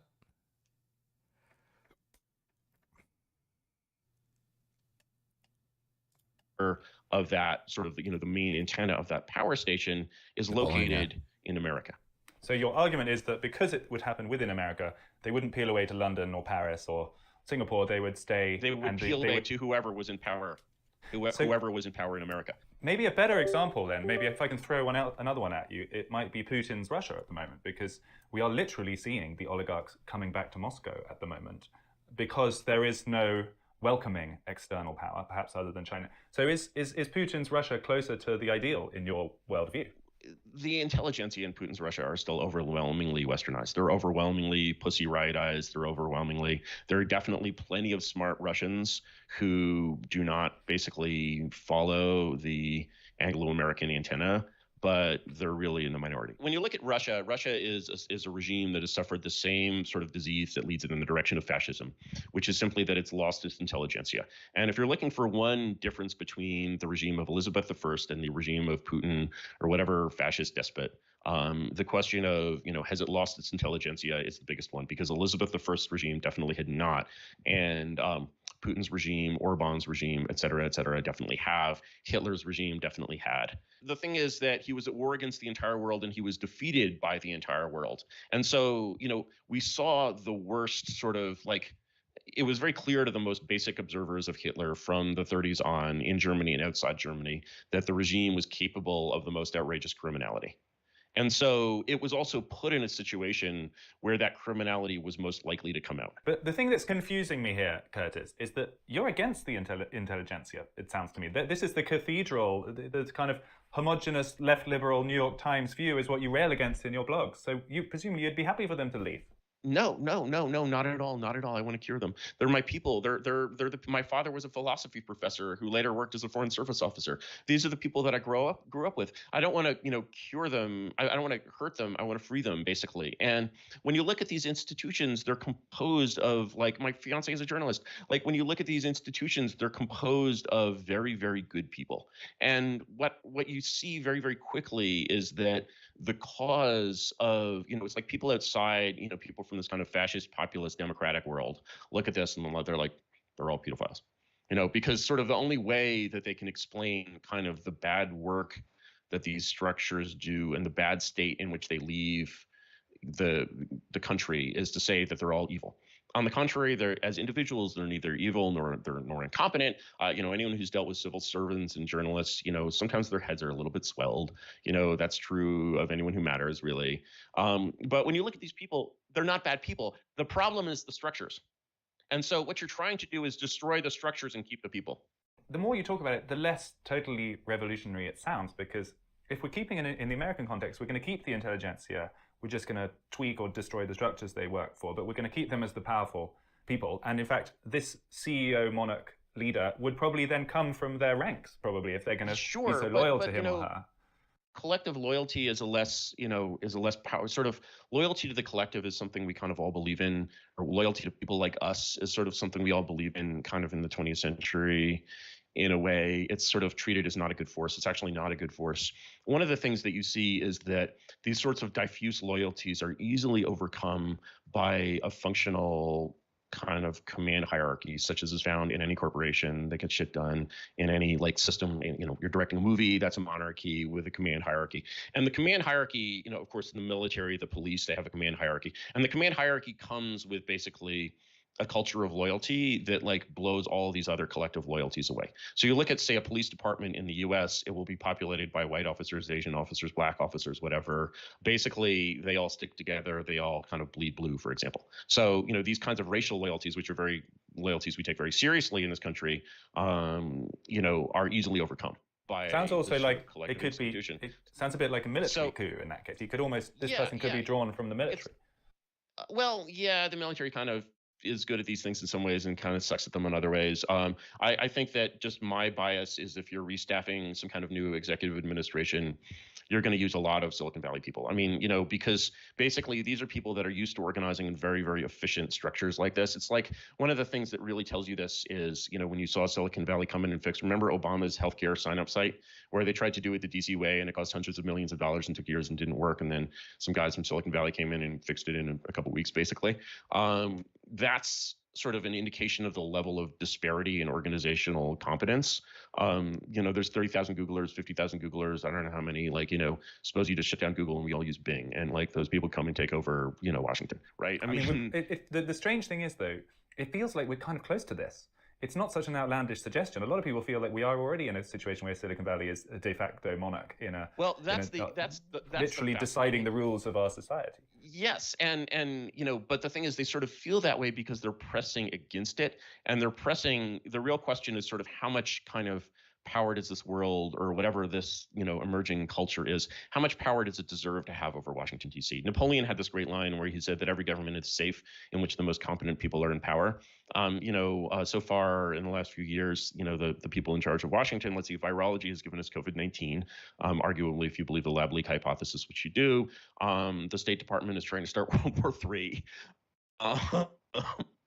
What else could go wrong, right? The system is like deeply on the rails, and San Francisco is full of tents. Is this right? How is this supposed to work, right? There's sort of all of these things where you just walk around and you're just like, this is obviously a mess. And then you go down, to Apple or Google and you see these, beautifully refined machines that they produce, and you're like, the most capable organizations and leaders and structures in our society are basically making toys and selling ads. Whereas the structures that basically are responsible for actually governing, which is, I'm not a libertarian, which is a huge responsibility, are just like hopelessly and ridiculously incompetent and making just these enormous mistakes. So it basically is a plan to put Silicon Valley formally in charge instead of just partially in charge. Surrender, and it's Zuckerberg and Musk are our new monarchs, and we just need to lean into it.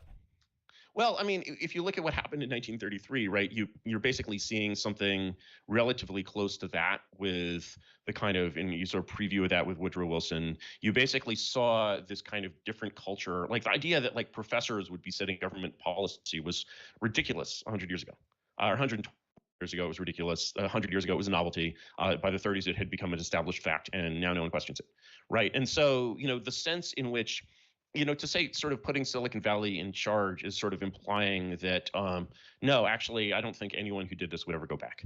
They would basically, you would be drafting the talent of Silicon Valley, but not saying actually Google is running this. No, this would be a promotion and you would never go back from the experience of actually running things, because after that, going back and running a toy would be absurd.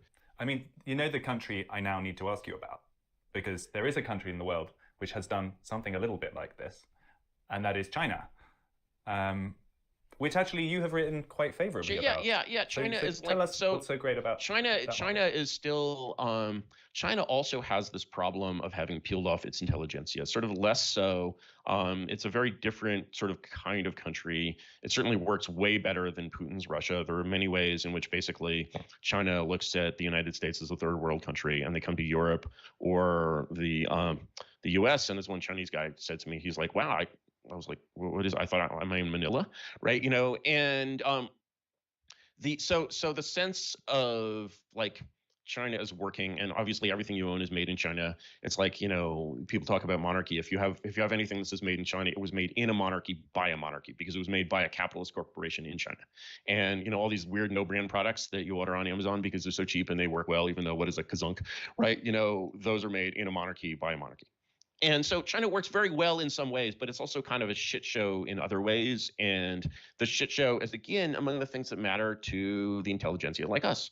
And so, you know, does China one example have... of the shit show, of course, which is because it's been on all of our TV screens in recent weeks, is their unbelievably repressive COVID lockdowns that they persist in long beyond the kind of epidemiological justification.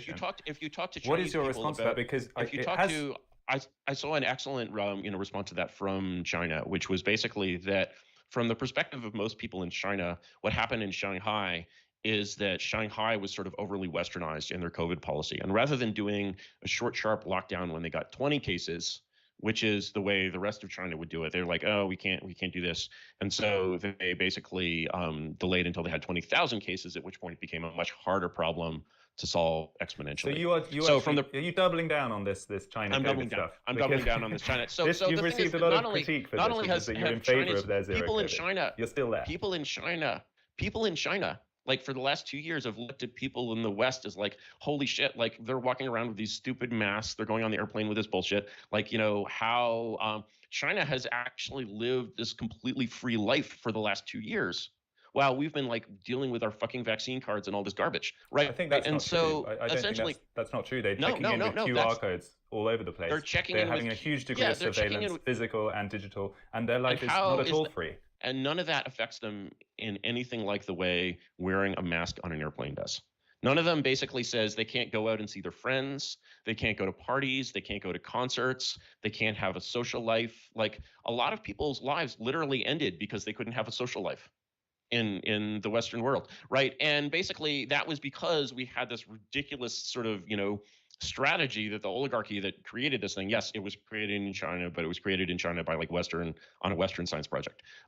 So, you know, is China perfect? Fuck no. But let me just flip it then and ask, but is there anything about the incredibly authoritarian, technology-enabled regime currently in place in China that does freak you out? What freaks me out is that basically the sort of clumsiness that they get from kind of this situation where they're, for the same reasons that Chinese kids want to go to Harvard rather than Peking University. I mean, Harvard, in case you don't know, is this enormous brand name in China, right? You know, this is a serious mistake that the regime has made. It's sort of when you look at anything from COVID restriction to the Uyghur problem to anything like that, what you see is this very non-Western pattern of government, which is sort of cold and crude and heavy-handed and kind of lacks a certain kind of subtlety and finesse and elegance. And it's that subtlety and finesse and elegance that basically you would expect of, you know, I'm not from China. I've never lived in China. Like, I don't want to judge their elites or whatever. They have an amazing cultural tradition. It's very cold there. It's very sterile. It's very like, you know, it's sort of strange how you have this beautiful ancient culture and they destroyed almost all of it in the 60s. And now there's all this just like sterile westernized shit all over the place. Another word for it is efficient, though. I mean, it sounds close to the kind of regime you like because there is centralized power and they can make things happen. And that coldness and lack of finesse is somehow connected to the efficiency. I don't think so because basically, when you look at, there are plenty of history. I mean, if you look at the sheer efficiency of Elizabethan England, like the number of bureaucrats they employed to rule the number of people, you're going to find that it was actually a very efficient place. And so I don't think that efficiency and kind of sterility or either sterility or brutality are necessarily associated. I think that those are sort of evidence of inefficiency. And when you look at, you know, one of the things that's really surprising and unpleasant about kind of China beating the West at its own game game in sort of so many ways is the number of ways in which things in China just obviously work extremely badly. And so, like, yeah, the place is still kind of a third world country in a way. The one of the things that's blamed for the Wuhan leak is this. I'm going to butcher the pronunciation of it, chabuduo, which means basically good enough culture. And so there's still this is not a society that should be out competing ours or even competing with Germany in making shit. It just isn't. You must be able to observe, even though you might not feel it yourself, that for most people in the West, in places like the US, the Chinese regime is intuitively horrific and they just hate it. They're like, wherever I live, I don't want it to be like that. Maybe you're more comfortable with it because you belong to this kind of Silicon Valley class that, highlights efficiency and getting things done over everything else. But maybe for most more normal people, there are other things than efficiency, other things than a capable central government. They would like to live in a freer, more colorful, less centralized world. To answer your question, that feeling of basically sort of I'm free in a sense, in an abstract sense, which doesn't mean, I'm free in the sense that there's not a camera over here or there's not a scanner that basically tells the government every time I walk into a bar. That's a kind of freedom. That's a kind of freedom that doesn't affect the way you live your life. And of course, when people in China who've been living, or people in New Zealand, no, they fucked up, look at people in zero COVID countries, look at the US, they see people living their lives in a way that has changed in very, very painful and real ways, that has destroyed people's social lives, that has destroyed businesses, and made me have to wear a mask on the goddamn airplane. Right now, I'm in London and no one's wearing a mask and it's entirely normal. I know, it's in over. Shanghai, I don't think people are locked up in their homes. Yes. In Shanghai, people are locked up in their homes because basically Shanghai did a sort of Western style thing and tried to keep their lockdown soft. And in fact, one of the things that you wonder, one of the things you wonder about when you look at, say, New Zealand, for example. New Zealand is a better example because it's culturally closer to us. New Zealand had this great zero COVID policy because they managed to basically do it right at the beginning, and for a year and a half or so, they were full zero COVID, and they had occasional scares. But the thing is, they didn't really treat their border like a nuclear waste toxic security site. And so basically what would happen is they'd repurpose some hotel, and somebody would be arriving with COVID and somebody would be leaving without it, except they passed each other in the hall or whatever, and you got COVID in the country, and now they're like, oh, we had this great zero COVID thing, but it didn't work. And the thing is, if they had basically, that was just a technical problem which the government failed at. And, you also, when you look at China, some of the measure of the chabuduoness of China is that, COVID slips into the country, right? And you're just like, wow, my picture of China is this perfectly efficient dictatorship. How would COVID even get into China? And the answer is they actually kind of suck. I'm going to try to get you to sum up here, Curtis. But before they do that, I'm going to say my honest reaction to what you said, which is, I think a lot of what you said, a lot of people would agree with. So, the fact that we have a kind of aging, sclerotic institutions that are inefficient, and that, we are not as free as we feel because, in fact, a lot of the world around us is governed by a small number of people, that, as you call it, the cathedral. And that, all of those things, I think a lot of people would be nodding their heads at. It's the final step you take, in which you say the solution to it is to go in a kind of Chinese direction, where we say goodbye to even the partial democracy that we have, and instead just vote in or choose some. Does anybody know Skade? Do you think? Oh, I know Salty knows Skade. Would Skade be kind of in favor of this Curtis Jarvin guy? I'm curious to know what Skade would think about a character like this. Some kind of technology-enabled Silicon Valley overlord, and just accept that we are serfs in this new regime. That bit, I think most people would resile from. Tell me why I'm wrong and why we should follow you to the ends of this plan. Yeah, I think you're wrong because I think that I think that there is a technique for getting over that reaction. And I think the technique for getting over that reaction is to admit that, in a way, Hobbes spoke of this. He's like, when people talk about freedom, they're really talking about power. They're not talking about what he called, the desolate freedom of the wild ass. They're talking about the right to matter. And so the thing is that basically once this right to matter has become essentially symbolic, sort of casting it aside in a way is this ironic gesture of freedom. And one of the things that Western populations have gotten way, way better at over the last 100 years. Have they gotten more virtuous, more responsible? No. Have they gotten more violent? No, they've gotten much less violent, which is sort of an obstacle to violent ways of taking over the state. People are just not capable of violence. So if you're not into violence, that's great. But if you want to take over the state, that means that violence is not available to solve that problem. You have to do it in a beautiful way. I happen to prefer that because I've never been in a fist fight, but many people would say otherwise. So people are less violent. That makes it harder to do a regime change. But what people are is they're more sophisticated. and they're more ironic, and they're basically sort of better at thinking their way out of traps. They're better at sort of doing these kind of nonlinear creative exercises in thinking where they're like, oh, I'm sort of being herded in this direction by like my natural fear. And I have this natural fear of not mattering and not having any power and not being relevant. And I associate not mattering and not, the famous line of Charles I, he's like, a subject and a sovereign are clear different things. And the sense that a subject and a sovereign are clear different things, we have a regime in which in practice, a subject and a sovereign are clear different things, because actually these chains, these sort of political democratic mechanisms of putting voters in charge of the state simply don't work. And power always comes from the top down, and even cultural sort of political power comes from the top down. Gay marriage in the US is very popular now, but its popularity came, just like the popularity of abortion, the popularity came from the power. Once it was clear that basically this was the law of the land, opinion changed to follow it. But the law was not made by democracy. In fact, people had voted repeatedly against both of those things. So we're using these sophisticated kind of mental techniques to basically, in some almost sort of Buddhist way, surrender any hope at power and just accept that we are subjects, and that Elon Musk or whoever you're going to install as our overlord is the only human with power, and the rest of us can just lean into it. We're surrendering our desire. And the thing is, we don't have any power to surrender. We just have this this frustrated Buddhist desire. And one, without, bringing Elon Musk into the picture or whoever, you can think of this, it is indeed a very Buddhist exercise. It's an exercise in sort of detachment from desire, because this political desire is very like sexual desire, except that very few people are getting any.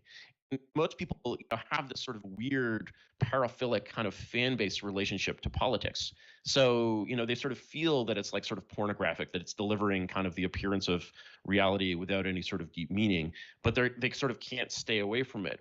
And if they can drop basically, the first step in sort of thinking, okay, the real problem is that we have a very ineffective government. How do we get to an effective and responsible and accountable and capable government which doesn't do things like fund the creation of COVID-19, right? How do you make the level of change that's required? Well, if there's any level of change even close to this, it's required. The only way to do it is to basically just switch out the organization. Like otherwise, you're just trying to turn a carriage company into an airplane company, right?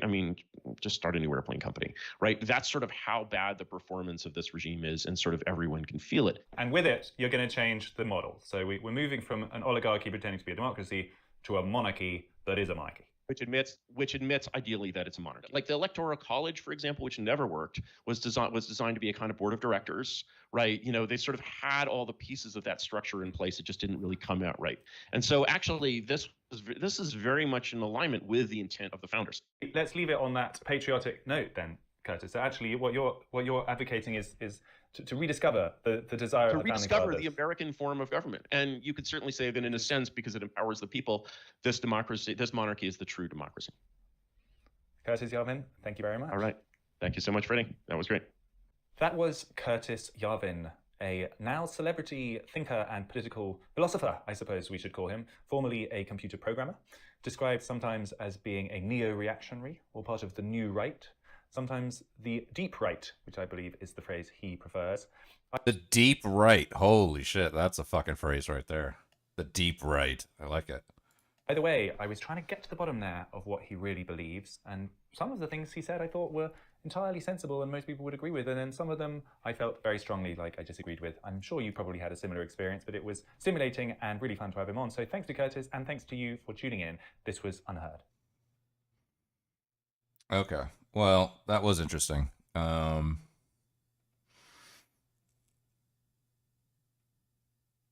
Rediscover American government. Well, I can see why people are, interested in him. That's for sure. I don't know if everybody's like, he's cringe or he's not cringe. I can't tell. Shows me Khalifa OF. Yeah. No. No, I'm going to send you guys over to Grumple. Grumple's actually talking to Admiral Gibbs right now, so I'm going to send you guys over to Grumple. But thank you guys for hanging out. I appreciate it. Thank you. Conrad, Grand Design, Shang, you and me, Salty, everybody. Innuendo. But yeah, I think Crumple's over there talking to Admiral Gibbs about something, so it's probably political.